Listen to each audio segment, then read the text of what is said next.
ओम नमो भगवते वासुदेवाय। ओम नमो भगवते वासुदेवाय। ओम नमो भगवते वासुदेवाय। नारायणं नमस्कृत्य नरं चैव नरोत्तमं देवीं सरस्वतीं व्यासं ततो जयं मुदीरयेत्। नष्टप्रायेषु भद्रेषु नित्यं भागवत सेवया भगवती उत्तमा श्लोके भक्तिर्भवति नैष्टिकी। ओम अज्ञानतिमिरञ्जस्य ज्ञानाञ्जनशलाकये चक्षुरुन्मीलितं येन तस्मै श्रीगुरवे नमः। श्रीचैतन्यमनोभीष्टं स्थापितं येन भूतले स्वयं रूपगदामह्यं ददाति स्वपदान्तिकं। वन्देऽहं श्रीगुरु श्रीयुतपदकमलं श्रीगुरुन् वैष्णवां च श्रीरूपं सागरजातं सहगण रघुनाथान्वितं तां सजीवं साद्वैतं सावधूतं परिजनसहितं कृष्णचैतन्यदेवं श्री राधा कृष्ण पादान सरगण ललिता श्री विशाखान्वितं च। हे कृष्णा करुणा सिंधु दीनबंधो जगत्पते गोपेश गोपिका कांत राधा कांत नमोस्तुते। तप्त कांचन गौरांगी राधे वृंदावनेश्वरी वृषभानुसुते देवी प्रणमामि हरिप्रिये। वाञ्छा कल्पतरुभ्यश्च कृपा सिन्धुभ्येव च पतितानां पावनेभ्यो वैष्णवेभ्यो नमो नमः। नमः ओं विष्णुपादाय कृष्णप्रेष्ठाय भूतले श्रीमते भक्तिविकास स्वामिनिति नामिने।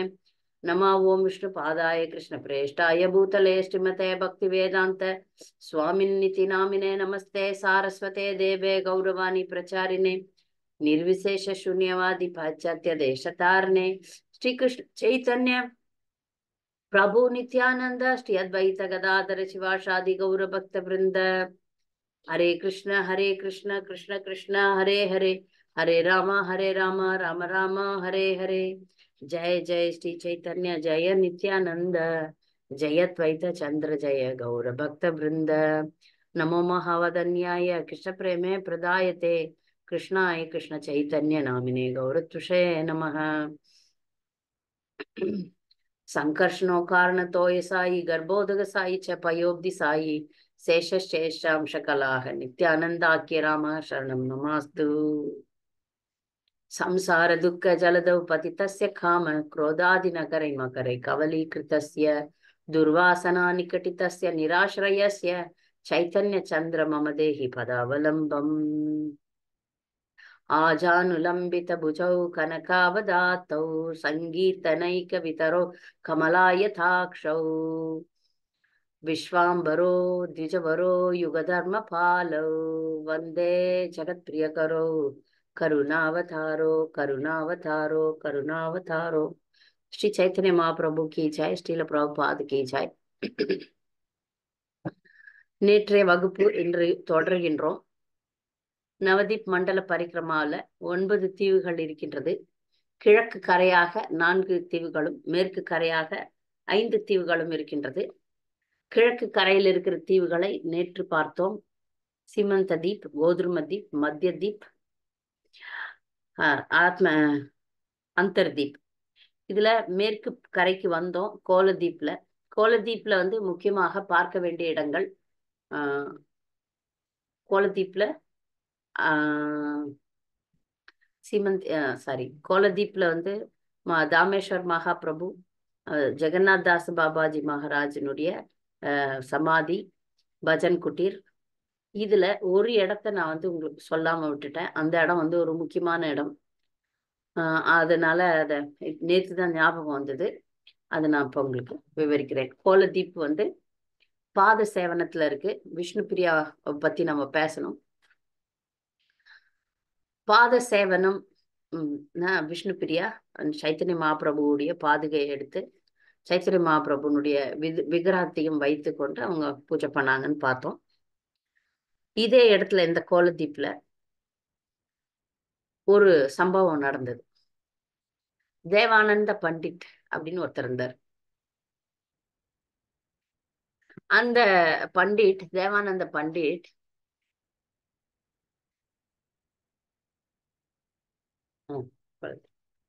தேவானந்த பண்டிட்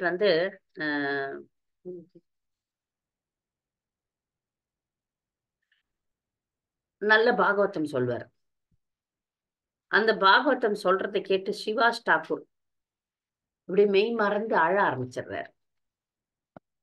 ஆனால் அந்த தேவானந்த பண்டிட்டுக்கு கொஞ்சம் கர்வம் இருக்கு. ரொம்ப பாகவதம் சொல்றோன்னு அகங்காரம், ரொம்ப அகங்காரம். ஸ்ரீவாஸ்பா டாக்கூர் நமக்கு எல்லாம் தெரியும். சைத்தன்ய மகாபிரபுனுடைய பஞ்ச தத்துவத்துல ஒருத்தர், சிவாஷாதி கௌர பக்த பிருந்த அவரு. அவர் பாகவதம் கேட்கும் போதே அவர் கண்ணீர் பெருக்கெடுத்து ஓடுது. இந்த தேவானந்த பண்டிட்டு கர்வத்தோட சொல்றாரு. ஆனாலும் அவர் பாகவதம் இல்லை, அதனால உருகுறார். அந்த தேவானந்த பண்டிட்னுடைய சகாக்கள்லாம் இருக்கிறாங்க. அவங்கெல்லாம், நீ என்னத்துக்கு பாகவதம் சொல்லும் போது அழற, அதனால டிஸ்டர்ப் ஆகுது அப்படின்னு சொல்லிட்டு அவரை தூக்கி கொண்டு போய் வெளியே வச்சிடுறாங்க. ஸ்ரீவாஸ் டாக்கூரும் வந்துடுறார், வெளியே வந்துடுறார். ஆனா இது சைத்தன்ய மகாபிரபுக்கு தாங்கவே முடியல. இதுதான் ஒரு மிகப்பெரிய வைஷ்ணவ அபராதமாக கொல்லப்படுகிறது. தேவானந்த பண்டிட் ஸ்ரீவாஸ் டாக்கூரோட பெரிய ஆள் கிடையாது. மகாபிரபு அதுக்கு அந்த இடத்துல என்ன நடந்ததுன்றது எனக்கு சரியா ஞாபகம் வரல. ஆனா தேவானந்த பண்டிட்டுக்கு சரியான தண்டனை கிடைக்குது. அதுக்கப்புறம் அவரு அதை உணர்ந்து மன்னிப்பு கேட்டு, அதுக்கப்புறம் மகாபிரபு கிட்ட காலில் விழுந்து மன்னிப்பு கேட்கிறார். அந்த இடம் அந்த தேவானந்த பண்டிட், தேவானந்த கௌடிய மட்டுன்னு இருக்கு. அவரு கௌடிய மட் ஒரு கௌடிய சம்பிரதாயத்தினர் நம்ம ஒரு கோயில் நிறுவி இருக்காங்க அதே இடத்துல. யாரெல்லாம் இப்ப பொதுவா நம்ம எல்லாம் எப்படியோ வைஷ்ணவ அபராதம் பண்ணிடுறோம். ஏன்னா வைஷ்ணவ அபராதம்ன்றது எப்படியோ நடக்குது. உரசல்கள் இப்ப 2 பக்தர்கள் சேர்ந்தாங்கனாலே உரசல்கள் வரும். நான் ஒண்ணு சொல்ல, நீங்க ஒண்ணு சொல்ல, அப்படியே ஏதாவது ஒரு பிரச்சனைகள் வந்துடும். இங்க தேவானந்த பண்டிட்டு பெருசா அழகா பாகவதம் சொல்லியும் அவங்க சிஷ்யர்கள்லாம் தப்பு பண்ணிடுறாங்க. அப்புறம் அது மகாபிரபு சமாதானப்படுத்துறார். எதுக்கு நம்ம பாவம் கூட செஞ்சிடலாம், பாவத்துக்கு பரிகாரம் பண்ணி முடிச்சிடலாம். நான் வைஷ்ணவ அபராதம்ன்றது ரொம்ப பெருசா தாக்கும். அதை பத்தி நிறைய பக்தர்கள்லாம் டீட்டெயில்டா பேசுறாங்க. ரொம்ப ஜாக்கிரதையா இருக்க வேண்டிய விஷயம் வைஷ்ணவ அபராதம். அதனால்தான் நாம அபராதத்துல முதல் அபராதமா வைஷ்ணவ அபராதத்தை சொல்லப்படுது. இங்க நம்ம வைஷ்ணவ அபராதத்துல இருந்து விலகணும்னா என்ன பண்ணணும் அப்படின்னு ஆச்சாரியர்கள் சொல்றாங்க. பல நேரங்கள்ல நம்மளால ஒரு குறிப்பிட்ட வைஷ்ணவருக்கு ஏதாவது அபராதம் பண்ணா அது சமாதானப்படுத்த முடியாது. ஏதாவது ஒண்ணு நடக்கும், அது முடியவே முடியாது அந்த பிரச்சனை. ஆனா நம்ம மனசுக்குள்ள வருத்தப்படுறோம், கஷ்டப்படுறோம்னா நம்ம அதுல இருந்து நிவர்த்தி ஆகணும்னா தேவானந்த கௌடிய மட்டுக்கு போய் ஒரு முறை அது சொல்றாங்க. இந்த அங்க ஒரு நாள் தங்கணும்னு சொல்றாங்க. இங்க இருக்கிற ஒரு பக்தரை கேட்டேன். இங்கேன்னா அவர் 40-50 வருஷமா இருக்கிறார். நாங்க 10 வருஷம் தானே ஆகுது. அவரு தமிழ் பக்தர் தான். அவரை கேட்டதுக்கு அவர் சொல்றாரு, ஒரு நைட்டு தங்கணும் அப்பதான் அப்படின்னு. நைட்டு தங்கலாம், அந்த கோயிலுக்கும் போகலாம். அங்க போய் அப்படியே நான் போயிட்டு வந்துட்டேன் அப்படின்னு நினைச்சோம் வைஷ்ணவ அபராதம் போயிடுச்சானா இல்ல. நம்ம எப்ப நம்ம மாத்தலையோ அப்போ வரைக்கும் வைஷ்ணவ அபராதம் எல்லாம் போகாது. நம்முடைய ஆட்டிடியூடுன்னு சொல்றோம் பாருங்க, நம்முடைய மனப்பாங்கு. நம்ம மாத்தலைன்னா ஒன்னும் வைஷ்ணவ அபராதம்லாம் அப்படியே தான் இருக்கும். அதை நம்ம மாற்றாமல் இனி அதை செய்யாமல் இருக்கிற வரைக்கும் நமக்கு அது பின்தொடரும். அதனால இது ஒரு உண்மையாகவே வைஷ்ணவ அபராதத்தை என்னுள்ளிருந்து எடுக்கணும் அப்படின்னா நம்ம தேவானந்த கௌடிய மட்டுக்கு போய் ஒரு நாள் நைட்டு தங்கி அவர்கிட்ட மன்னிப்பு கேட்டு அதுல இருந்து நம்ம விலகலாம் அப்படின்னு சொல்லப்பட்டிருக்கு. அதனால நாங்க கோலதீப்பை பார்க்கும்போது தேவானந்த கௌடி மட்டுக்கும் போனோம். அங்க அங்க இருக்கிற அவங்களுடைய நமக்கு பிரபுபாதர் மாதிரி அவங்க குருதேவர்களுடைய சமாதி எல்லாம் இருந்தது. அங்க பொதுவாகவே கௌடிய மட்டில் எப்படி சாமி வைப்பாங்கன்னா, ராதா கிருஷ்ணர் இருப்பாங்க. கிருஷ்ணர் பக்கத்துல சைத்தன்ய மகாபிரபு ஒத்தியா நிற்பார். எந்த கௌடிய மட்டில் போனீங்கன்னாலும் டேட்டிஸ் இப்படித்தான் இருப்பாங்க. ராதா கிருஷ்ணர், கிருஷ்ணர் பக்கத்துல சைத்தன்ய மகாபிரபு அப்படி இருப்பார். இது கௌடிய மட்டனுடைய ஸ்டைல். பிரபுபாதர் நமக்கு வேற மாதிரி மாத்தி வச்சாரு. அந்த மடம் அங்க இருக்கு, மெயின் பஜார்லயே நவதீப்ல இருக்கு. அதை போய் நம்ம தரிசனம் பண்ணோம். ஆனா பக்தர்கள் எனக்கு இன்னொரு வழி சொன்னாங்க.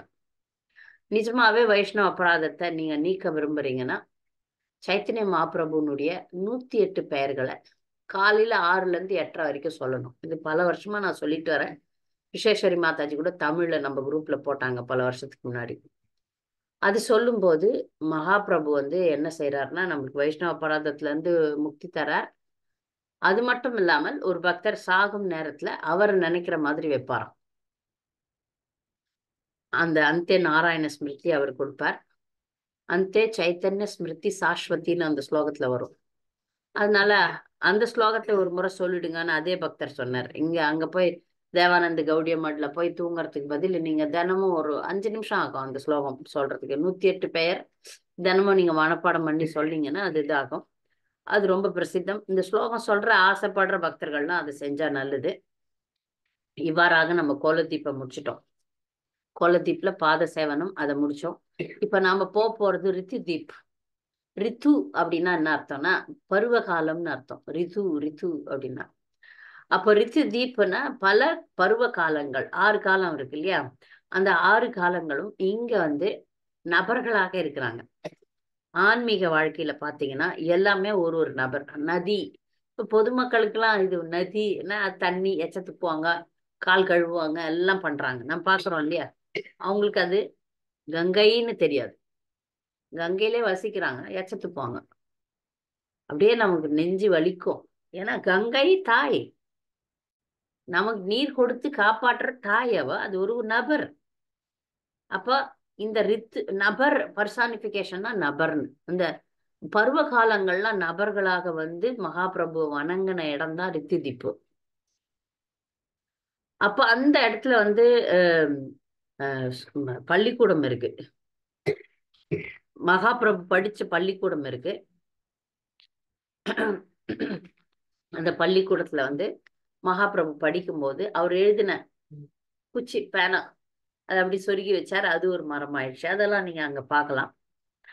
அவர் மகாபிரபு படிக்கிற காலத்துல பகவான் இல்ல, அவர் சொல்லி கொடுக்கறதுக்கு முன்னாடி எல்லாமே அவருக்கு தெரியும். அந்த வித்யா வச்சஸ்பதி அப்படின்ற அந்த அந்த வாத்தியார் குருதேவருக்கும் வந்து இவர் பகவான்னு தெரியும். இது ஒரு லீலை, அதனால நம்ம சொல்லி தரணும், அது ஒரு கடமை. இது ஒரு லீலைன்னு சொல்லிட்டு அதை நடத்துறார். இவரு மகாபிரபுக்கு வந்து சமஸ்கிருதமோ எல்லாமே நம்ம ஒரு மனிதர்கள் ஒரு வேகமா படிக்கிறத பாக்குறோம் இல்லையா? அப்போ ஆச்சரியமா இருக்கு, இது பகவானே இல்லையா? மகாபிரபுக்கு வந்து பண்டிதா அந்த நிமாய் பண்டிட் அப்படின்னு பேரு.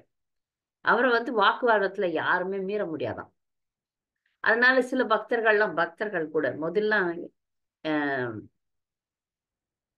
ஸ்ரீவாஸ் டாக்கூர் சைத்தன்ய மகாபிரபு பார்த்தா 4 காத தூரம் பயந்து ஓடிட்டு வரோம். ஏன் சும்மா ஏதாவது ஆர்கியூமெண்ட் பண்ணி பொக்கி போட்டு. அவருக்கு பகவான்னு தெரியாது. எப்ப பகவான்னு தெரிஞ்சது, எப்ப அவர் தீட்சை வாங்கி ஹரிநாமத்தை பிரச்சாரம் பண்ண ஆரம்பிச்சாரோ அப்பத்துல இருந்து அவர் சங்கத்துல வந்துட்டார்.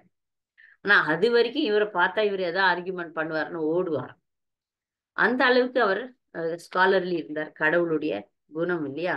கடவுள் மிக பெரியவர், கடவுள் மிக மிக அறிவானவர். அறிவுனா அது அவர் தான், அறிவே அவர் தான்.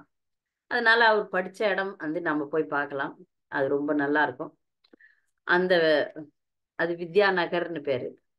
அதுக்கப்புறம் நாம வந்து எங்க வரோம்னா ஜானு தீப்புக்கு வரோம். ஜானு தீப் வந்து ரொம்ப பிரசித்தமான ஒரு தீபம். இந்த ஜானு தீப்ல வந்து தாசிய பக்தி சொல்லப்படுது. கொலதீப்ல நம்ம வந்து பாத சேவனம், ரித்து தீப்ல வந்து அர்ச்சனம் பகவானுக்கு வந்து அர்ச்சனை செய்து பகவானை வழிபடுறது ரித்தி தீப். இப்ப நம்ம வந்திருக்கிறது ஜானு தீப். ஜானு தீப்ல வந்து பல இடங்கள் இருக்கு. அது ஒண்ணா பார்க்கலாம். ஒரு 5 இடம் இருக்கு. அந்த இடத்துல முதல் இடம் வந்து சமுத்திர கதா அப்படின்னு ஒரு இடம். இந்த இடத்துல வந்து சமுத்திரராஜன் இருந்தான். சமுத்திர சேனா அப்படின்னு ஒரு ராஜா இருந்தார். சமுத்திரசேன் அப்படின்னு ஒரு ராஜா இருந்தார். அந்த ராஜா கூட வந்து பீமசேனன் சண்டை போடுறான். இந்த சண்டை வந்து முடியவே இல்லை. பல பல நாட்களா போயிட்டே இருக்குது. 2 பேரும் சமமா இருக்கிறாங்க. அதன் பிறகு கிருஷ்ணர் அங்க வந்து 2 பேரையும் யார் நீங்க அப்படின்னு சொல்லி அந்த அந்த சண்டையை நிறுத்துறாரு. நிறுத்தினதுக்கு அப்புறம் அவங்க 2 பேரும் சமாதானம் போறாங்க. அந்த இடம் வந்து சமுத்திர கதா அப்படின்னு ஒரு இடம். அது முடிச்சதுக்கு அப்புறம் சம்பஹட்டின்னு ஒரு இடம். இந்த சம்பஹட்டி தான் ரொம்பவே ரம்யமான இடம். இதுல நிறைய பாஸ்ட் டைம்ஸ் நடந்திருக்கு. அதனால சம்பஹட்டி வந்து ஒரு கோயில் இருக்கு. இந்த கோயில் வந்து கௌரங்கரும் கதாதர் பண்டிட்டும் இருக்கிறாங்க. கௌர கதாதர். இப்ப நார்மலா கௌர நித்தாய் தானே கேள்விப்பட்டிருக்கிறோம். இங்க கௌர கதாதர், கதாதர் பண்டிட் இருப்பார். எல்லாருக்கும் தெரியும் கதாதர் பண்டிட் யாருன்னு. கதாதர் பண்டிட் ஸ்ரீமதி ராதாராணி தான். எல்லா லீலைகளிலும், பகவானுடைய எல்லா லீலைகளிலும் முக்கியமான சகாக்கள்லாம் வருவாங்க. கதாதர் பண்டிட் வந்து பிரம்மச்சாரி தான். பகவானுக்கு நெருக்கமாக எல்லா சேவைகளையும் செய்து கொண்டிருந்தார்.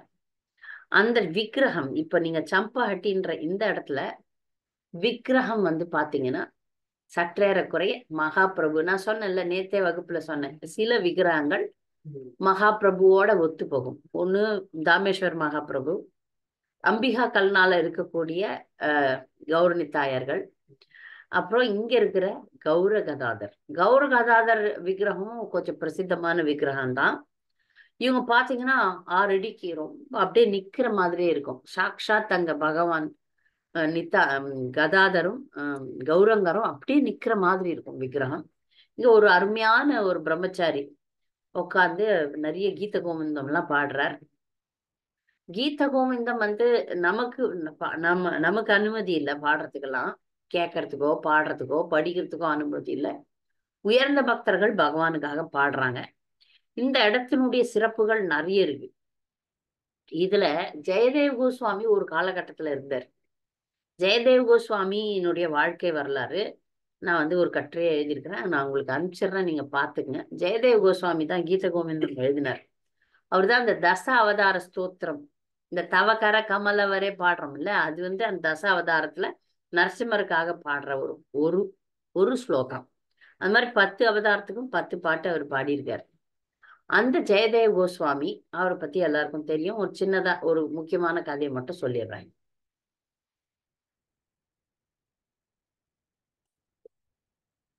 அவர் வந்து முழுக்க முழுக்க பகவான் தூய பக்தர். பகவானை தவிர வேற எதையும் நினைக்காதவர். அவர் இங்க மேற்கு வங்காளத்துல வசித்து வந்தார். ஜெகநாதருக்கும் ரொம்ப பிரியமானவர் ஜெயதேவ் கோஸ்வாமி. ஜெகநாத் பூரியில ஒரு பக்தர் இருப்பார். அந்த பக்தர் தன்னுடைய ஒரே மகளை எப்படி கல்யாணம் பண்ணி கொடுக்கறது அப்படின்னு, பத்மாவதின்னு பேர் அந்த அம்மாக்கு. ஜெகநாதருக்கு அழுத உடனே ஜெகநாதர் கிட்ட அழறாரு. அப்ப ஜெகநாதர் சொல்றாரு, என் பக்தன் இருக்கிறார் ஜெயதேவ் கோஸ்வாமி, அவருக்கு திருமணம் செய்து வைன்னு சொல்லிடுறாரு. ஜெகநாதர் சொன்னதுக்கு அப்புறம் வேற மறு பேச்சு கிடையாது. அவங்க அப்பா கொண்டாந்து ஜெயதேவ் கோஸ்வாமி கிட்ட, ஜெயதேவ் கோஸ்வாமி சொல்ற, ஐயோ எனக்கு திருமணம் செய்யற எண்ணமே கிடையாது, அதெல்லாம் வேலைக்கு ஆகாதான். இல்லையா ஜெகநாதர் சொல்றேன், ஜெகநாதர் என்கிட்ட சொல்லல அப்படின்லாம் மறுக்கெல்லாம் அவங்க அப்பா எட்டுன்னு வந்து அந்த பொண்ணை வச்சுட்டு போயிடுறாரு.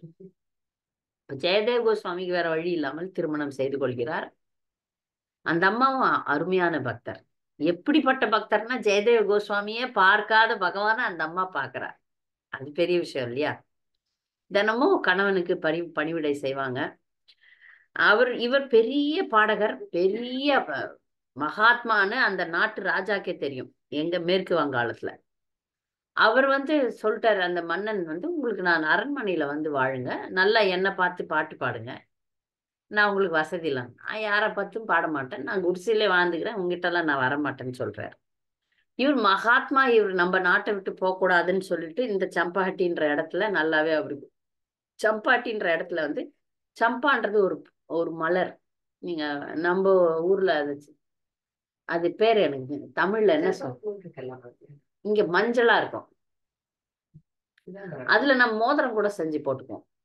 அது காம்புல அதை போட்டு போட்டு, அது தமிழ்ல அந்த பேர் எனக்கு இப்ப இங்கேயே இருந்து அது சம்பா சம்பான்னு சொல்லி அதை சம்பாட்டி.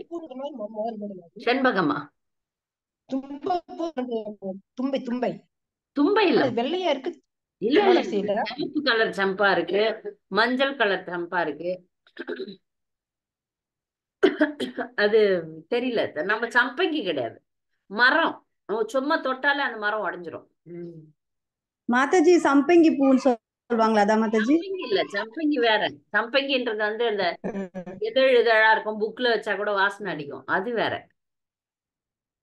இது இந்த பூக்கு தமிழ் பேர் நான் கண்டுபிடிச்ச அப்புறமா சொல்றேன். நான் இது வந்து இதுல நம்ம வந்து இப்படி ஊசியில கூட கோக்கலாம். அது சின்ன வயசுல நம்ம எல்லாம் அந்த மோதிரமா செஞ்சு போட்டுக்குவோம். அழகா மோதிரம் வரும் அதுல. அந்த மாதிரி பூ அது. அது ஃபுல்லா அந்த இடம் ஃபுல்லா சம்பா இருந்ததுனால தான் சம்பா ஹட்டி. ஹட்டினா அது இதே மாதிரிதான் நகரம், பள்ளி, அந்த மாதிரி. ஊர் சொல்றோம் இல்லையா, புதூர், முதூர், அப்படி ஊர் ஊர் அந்த மாதிரி ஒரு பேர் தான் ஹட்டினா. வந்து சம்பாட்டின்னு பேர் வந்ததுக்கு காரணம் அங்க நிறைய மலர்கள் நிறைந்து சோலைகளாட்டம் இருந்துச்சு.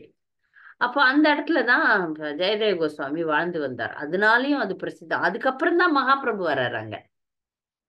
ஜெயதேவ் கோஸ்வாமி மகாபிரபுக்கு முன்னாடி வந்தவர். அப்ப அவர் வந்து ஒரு நாள், ஜெயதேவ் கோஸ்வாமி ஒரு நாள் எழுதுறார்.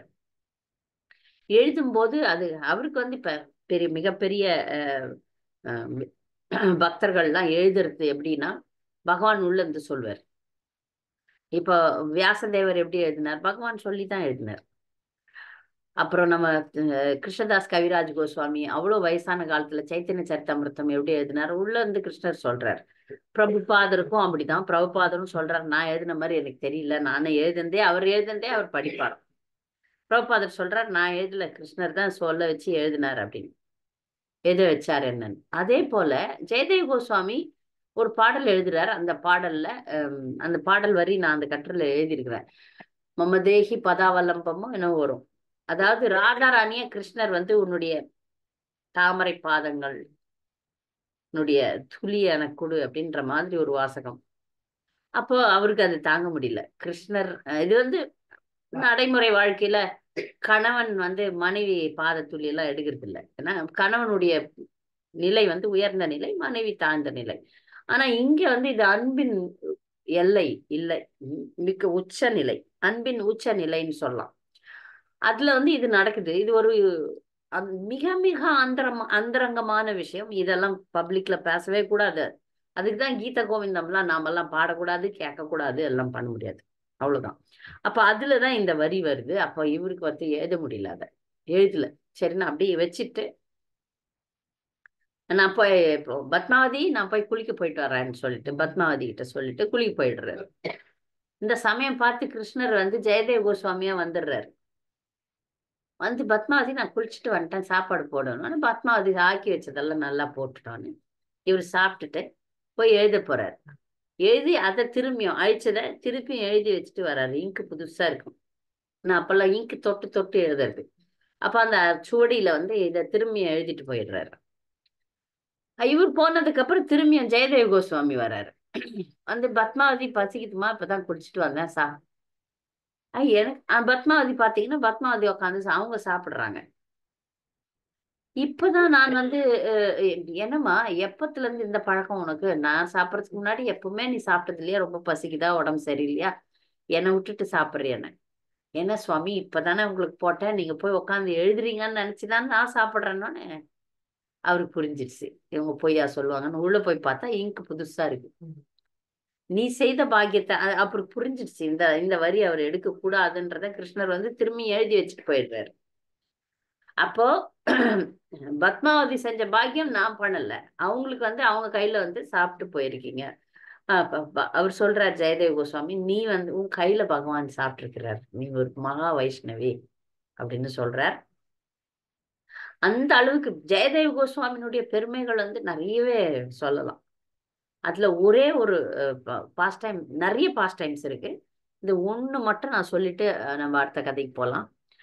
ஜெயதேவ் கோஸ்வாமி எவ்வளவு கருணை வாய்ந்தவர்னா, அவ்வளவு கருணை வாய்ந்தவர். ஒரு முறை அவர் வந்து பயணிக்கிறார், ஒரு இடத்துக்கு பயணிக்கிறார்.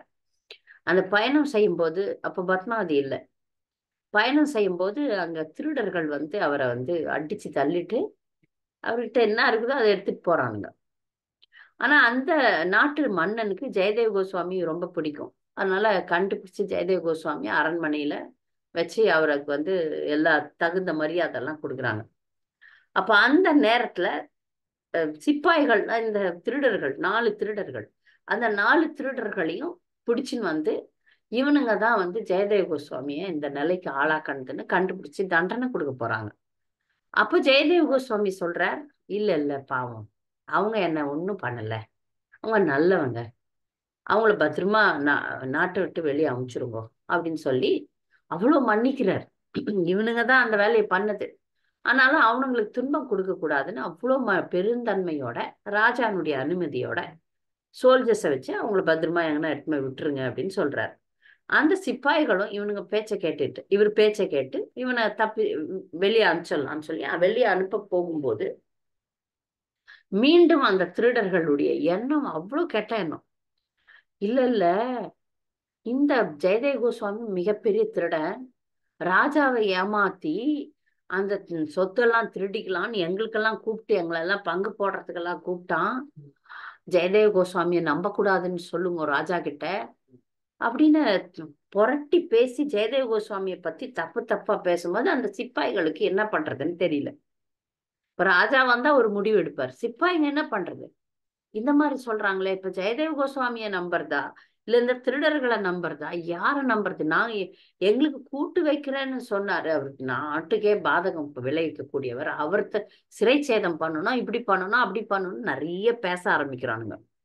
எவ்வளவு பேசுறானுங்களோ அவ்வளோ பேசும்போது இந்த சிப்பாய்களுக்கு என்ன பண்றதுன்னு தெரியாதப்ப அந்த பூமி 2ஆ பொழந்துடுது. 4 பேரையும் உள்ள போட்டு மூடிடுது. நான் மன்னிச்சு அவனுங்களை வாழ வைக்கணும்னு நினைச்சாரு ஜெயதேவ கோஸ்வாமி. அவர் மேல எவ்வளவு அபராதம் பண்ணுவேன், அந்த பூமி தாய்க்கே பொறுக்கல. இது உண்மையா நடந்தது. அந்த 4 பேரும் அப்படியே மண்ணோட மண்ணா செத்து போனானுங்க. நான் மன்னன் தண்டனை கொடுக்கறதுக்கு தான் வச்சார், அப்பவும் திருந்தல. அந்த அளவுக்கு ஜெயதேவ கோஸ்வாமி அபராதம் பண்ண பாவத்துக்கு அந்த 4 திருடர்களும் மடிந்து போனார்கள்னு அவருடைய வரலாறு இருக்கு. அப்ப எந்த அளவுக்கு அவரு தூய்மையானவர்ன்றது நமக்கு தெரியுது. அந்த அளவுக்கு பூமி தாய்க்கே பொறுக்கல, இப்படிப்பட்ட பக்தரை நீ பேசுறியே அப்படின்னு சொல்லிட்டு. அந்த மாதிரி ஒரு இடம் சம்பாஹட்டி. சம்பாஹட்டியில ஜெயதேவ கோஸ்வாமி வாழ்ந்தார். இங்க வந்து கௌர் கதாதர் விக்கிரகம் இருக்கு. இங்க தினமுமே கீத கோவிந்தம் பாடுறாங்க. அங்க வந்து எப்பவுமே மார்னிங் காலை சிற்றுண்டி அங்கதான் வைப்பாங்க. நடந்து வந்து அந்த இடத்துல தான் வைப்பாங்க. அதுக்கப்புறம் திரும்பியும் பாத யாத்திரை பரிக்கிரமா தொடர ஆரம்பிக்கும். மகாபிரபு தன்னுடைய லீலைகள் எல்லாம் வந்து பிருந்தாவனத்தை மாயாப்பூர்ல முழுக்க முழுக்க பார்ப்பார். மாயாப்பூர்ல வந்து ராதா குண்டம், ஷியாம குண்டம், கோவர்தனம் எல்லாமே இருக்கு. சைத்தன்ய மட்ல பக்தி சித்தாந்த சரஸ்வதி ஏற்படுத்தினார். ஆனா மாயாப்பூர்ல ஒரு சில இடத்துல ராதா குண்டம் இருக்குன்னு சொல்றாங்க. ஆனா அது வந்து இப்ப வயல்களால மூடப்பட்டு திசை மாறி போச்சு. அதனால நம்ம நடந்து வரும்போது ராதா குண்டம் அந்த இடத்துல இருக்குன்னு காட்டுறாங்க. ஆனா நம்ம ராதா குண்டத்துக்கு போக முடியல. அப்புறம் வித்யா நகரம் அப்படின்னு ஒரு இடம் இருக்கு. அந்த வித்யா நகர் இப்ப நம்ம சம்பஹட்டி போயிட்டு அந்த அந்த அதுக்கு பக்கத்திலே வந்து வித்யா நகர். அந்த இடத்துலதான் சரூபம பட்டாச்சாரியானுடைய பிறந்த இடம் இருக்கு. அப்புறம் அந்த வித்யா வச்சஸ்பதி அந்த சைத்தன்ய மகாபிரபுனுடைய டீச்சர் குருதேவ் அவருடைய இடமும் இருக்கு. சரூபம பட்டாச்சாரியாரும் வித்யா வச்சஸ்பதியும் 2 பேரும் சகோதரர்கள். அந்த இடம்லாம் வந்து இந்த சம்பாட்டி பக்கத்துலதான் இருக்கு. அதை கொண்டு போய் காப்பாங்க. அங்க சின்ன கோயில் இருக்கு, ஒரு சின்னதா கோயில் இருக்கு. அங்க போய் நம்ம பஜன் பண்ணிட்டு அவர்களை வணங்கி, ஏன்னா பிறந்த இடம் இல்லையா, பெரிய பக்தர்கள் பிறந்த இடமும் வந்து ஒரு புனித இடத்துக்கு சமம்தான். அந்த இடத்துல ஒரு சின்னதா கோயில் இருக்கு. அங்க போய் நம்ம காட்டுவாங்க. காட்டிட்டு நம்ம அடுத்த மார்க்கம் வந்து நமக்கு வந்து ஜானு முனி ஆசிரம். ஜானு முனி ஆசிரம் தான் இப்ப ஒரு பெரிய கதையா போக போகுது. அந்த கதையை ஆரம்பிக்கலாம். இப்ப இந்த தீபத்துக்கு பேரு ஜானு தீப். நம்ம கங்கைக்கு பேரு ஜானவி. கங்கை அங்க காசியில இருக்கு, இமயமலையில இருக்கு, ஹரித்வார் ரிஷிகேஷ்ல எல்லாம் கரை புரண்டு ஓடுது, நல்லா இருக்கு. அந்த கங்கைக்கும் மாயாப்பூர்ல இருக்கிற கங்கைக்கும் நிறைய வித்தியாசம் இருக்கு. அதே கங்கை தான், அதே கிருஷ்ணர் தான். நரசிம்மரா வரும்போது உக்ரமா வராரு, மகாபிரபுவா வரும்போது தண்ணிய கொடுத்துடுறாரு, நானே என்னையே எடுத்துக்குங்கன்னு சொல்றாரு. மகாபிரபு அவதாரம் வந்து எதுவுமே வேண்டாம், நீங்க எதுவும் பண்ணாதீங்க, நான் என்ன கொடுத்துடுறேன்னு சொல்றாரு. அதனாலதான் அவர் வந்து மோஸ்ட் முனிஃபிஷன்ட் அவதார், இருக்கிறதுலே கருணை வாய்ந்த அவதாரம்.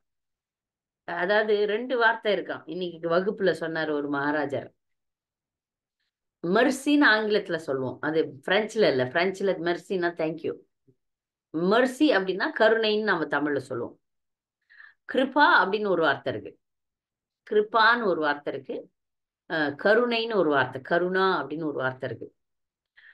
இப்ப இந்த கருணை கிருபா அப்படின்றது வந்து கேட்டு கேட்டு வாங்குறது வந்து கருணை கிடையாது. கேட்டு கேட்டு கேட்டு எனக்கு கொடு, கிருபா கொடு, கிருபா கொடு, கிருபா கடாட்சம்லாம் இருக்கு. அதெல்லாம் கேட்டாதான் கொடுக்கணும், கொடுப்பாங்க. கேட்காமலே கொடுக்கறதுக்கு தான் கருணைன்னு பேர். கருணா, கருணாவதாரோ கருணாவதாரோ கருணாவதாரோ. கேட்காமலே அள்ளி கொடுக்கிறார் பகவான் கருணை. அதுதான் வந்து கன்செஷன் இல்லையா? நம்ம கேட்டு கெஞ்சி அழுது அழுது அரண்டு தவம் பண்ணி அது இல்ல. இது கருணை வந்து மகாபிரபு கிட்ட வந்து நின்னாலே போதும்ன்றாங்க. நான் அவ்வளவு சுலபமாக்குனாதான் கலியுக மக்கள் வந்து உயிர்க்கிறதுக்கு வழி உண்டுன்னு பகவான் அவ்வளவு கருணையா அள்ளி வீசுறார். அப்ப அங்க இருக்கிற கங்கை, அந்த பக்கத்துல இருக்கிற கங்கை வேற கங்கை, இங்க இருக்கிற கங்கை மகாபிரபுவோட சம்பந்தப்பட்ட கங்கை, இந்த ஜானு முனிவரோட சம்பந்தப்பட்ட கங்கை. கங்கையினுடைய வரலாறு சின்னதா சொல்லிடலாம். கங்கை இந்த பூலோகத்தை சார்ந்தவள் அல்ல, அவ மேல்லோகத்துல இருக்கிறா. மேல்லோகமும் கிடையாது, ஆன்மீக உலகத்துல இருக்கிறா. ஆன்மீக உலகத்துல இருந்தப்ப வாமன தேவர் அவதாரமா எடுத்து உலகத்தை அளக்கும் போது ஒரு கால்ல வானத்தை அளக்கிறார். முழுக்க வானம் முழுக்க, மேல் உலகம் முழுக்க, வானம் முழுக்க அளக்கும் போது அவருடைய கட்ட விரல் இந்த பிரம்மாண்டத்தினுடைய மூடியை துளைக்கிறதாம். துளைக்கும் போது அந்த ஒரு ஓட்டை வரும். அந்த ஓட்டையில வந்து கங்கை வந்துடுறான். அங்க அவ வந்து ஆன்மீக உலகத்துல இருந்து பௌதிக உலகத்துக்கு வரா. அப்ப வந்து இது அப்படியும் மேல் உலகத்துலதான் இருக்கிறா. மேல் உலகத்துல கங்கையின் பெயர் மந்தாகினி. அப்ப இங்க அம்சுமான்னு ஒரு மன்னன் இருந்தான். அம்சுமான் மன்னன். அப்ப அவங்க வந்து அஸ்வமேத யஜ்யம் பண்ணும்போது அந்த பரம்பரையில வரக்கூடியவர்கள், இந்த ராஜ பரம்பரையின் பெயரெல்லாம் நான் மறந்துட்டேன். அதுக்கப்புறம் விவரமா நான் உங்களுக்கு இன்னொரு நாள் சொல்லித்தரேன். நம்ம அதெல்லாம் படிச்சுட்டோம் பாகவதத்துல. அந்த மன்னன் அவருடைய இந்த அஸ்வமேதத்திற்காக வைத்திருந்த அந்த குதிரை, பொதுவா ஒரு அஸ்வமேத யஜ்யம் வச்சாங்கன்னா அந்த குதிரையை பலியிட போகின்ற அந்த குதிரையை நாடு முழுக்க அனுப்புவாங்க, பூமி முழுக்க அனுப்புவாங்க. அந்த குதிரையை யார் கட்டி போடுறாங்களோ, குதிரை வந்து இந்த மாதிரி அஸ்வமேத யஜ்யத்துக்காக இருக்கிறது, இந்த குறிப்பிட்ட மன்னன் யாகம் நடத்த போறான், உங்களுக்கு ஆட்சேபனைனா சண்டை போடலாம். இப்ப அந்த மன்னனுக்கு யார் எதிரிகள் இருக்கக்கூடாது. அப்ப எதிரிகள் இருக்கணும். எதிரி அது நான் எதிர்க்கிறேன்னு சொல்றவன் அந்த குதிரையை வாங்கி கட்டி போட்டுருணும். அப்ப அதுக்கு மீட்டுறதுக்காக போய் சண்டை நடந்து அவரை யார் ஜெயிக்கிறாங்களோ அவங்கதான் வெற்றி பெற்றவர்கள். அவங்க வந்து யஜ்யத்தை செய்யலாம். இந்த யஜ்யம் செய்யக்கூடிய மன்னன் வெற்றி பெற்றாதான் யஜ்யம் பண்ண முடியும், இல்லைன்னா தோல்விதான், அந்த யஜ்யமே பண்ண முடியாது. அந்த மாதிரி யஜ்யத்திற்காக ஒரு குதிரையை அனுப்புறாங்க. அந்த குதிரை வந்து இந்த கங்கா சாகரம்னு ஒரு இடம் இருக்கு.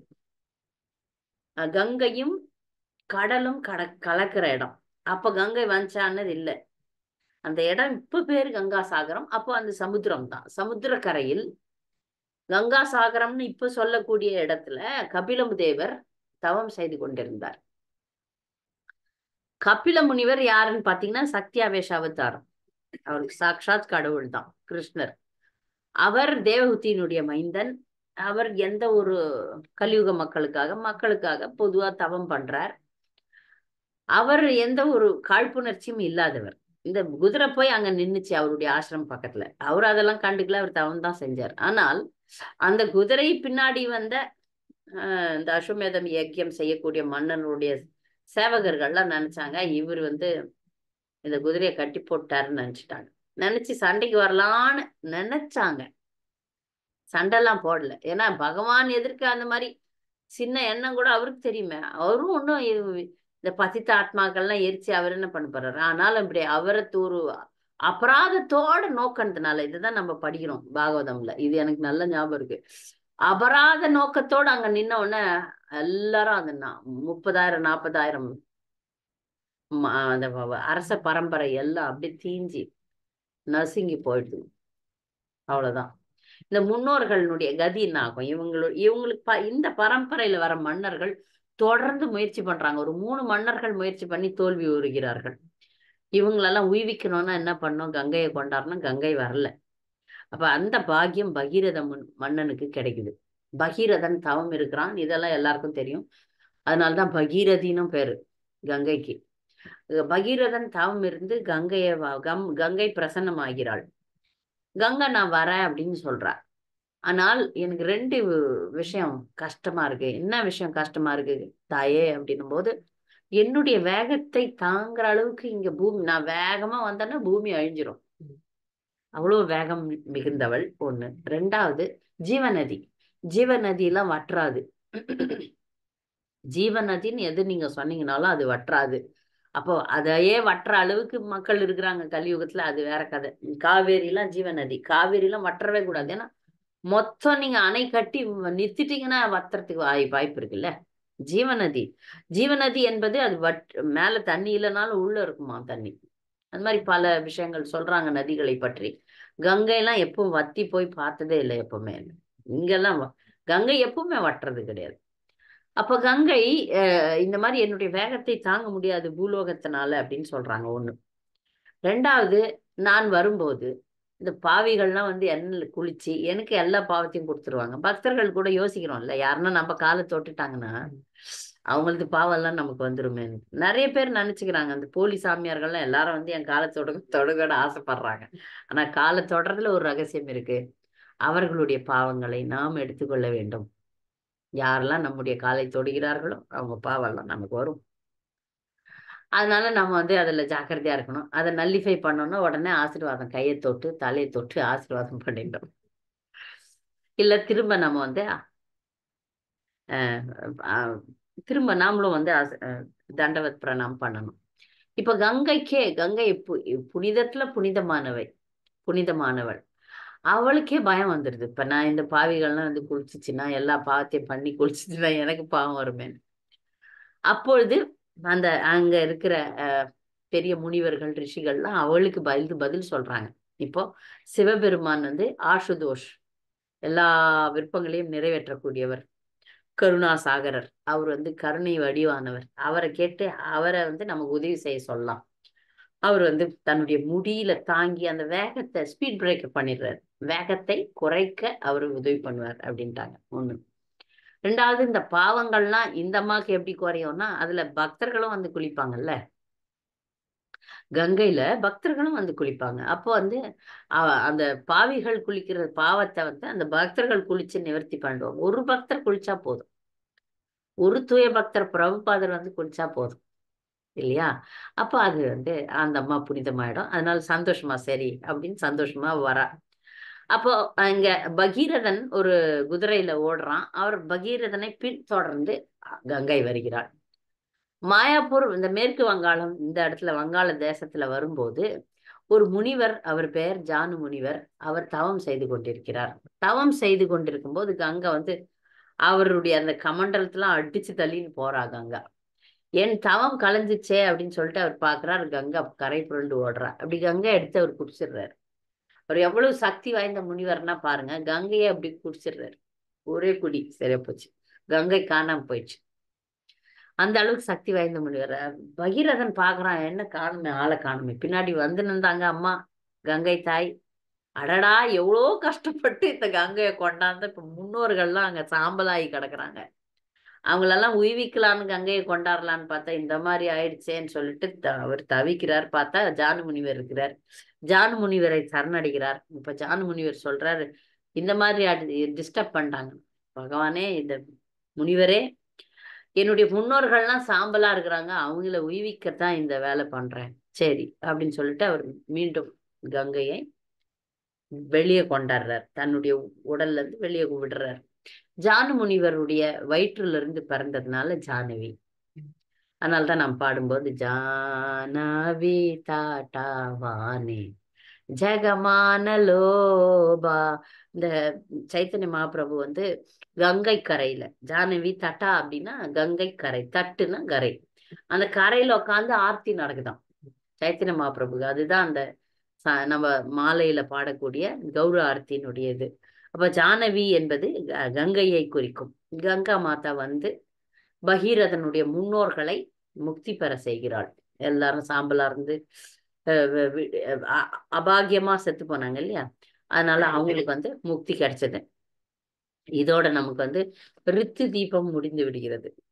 இப்ப நம்ம அடுத்து வந்து ஒரு இடம் போறோம். அந்த இடம் பேரு மோத துரும தீப்.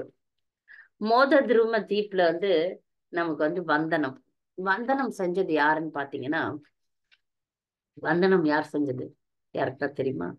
அக்ரூரர். பகவானுக்கு வந்து பல வந்தனைகள், வந்தனைகள் அப்படின்றது வந்து பிரார்த்தனைகள் தான். அந்த வணக்கத்தோடு பணிவோடு செய்யக்கூடிய பிரார்த்தனைகளை அக்ரூரர் செய்றார். கிருஷ்ணரை வந்து பிருந்தாவனத்துல இருந்து மதுராவுக்கு கொண்டு வர்றார். அந்த லீலைகள் எல்லாம் இந்த மோதுரு தீப்ல வந்து சொல்றாங்க. இந்த இடத்துல நிறைய இடங்கள், முக்கியமான இடங்கள் இருக்கு. அதுல வரக்கூடிய இடங்களை இப்ப நம்ம பார்க்கலாம்.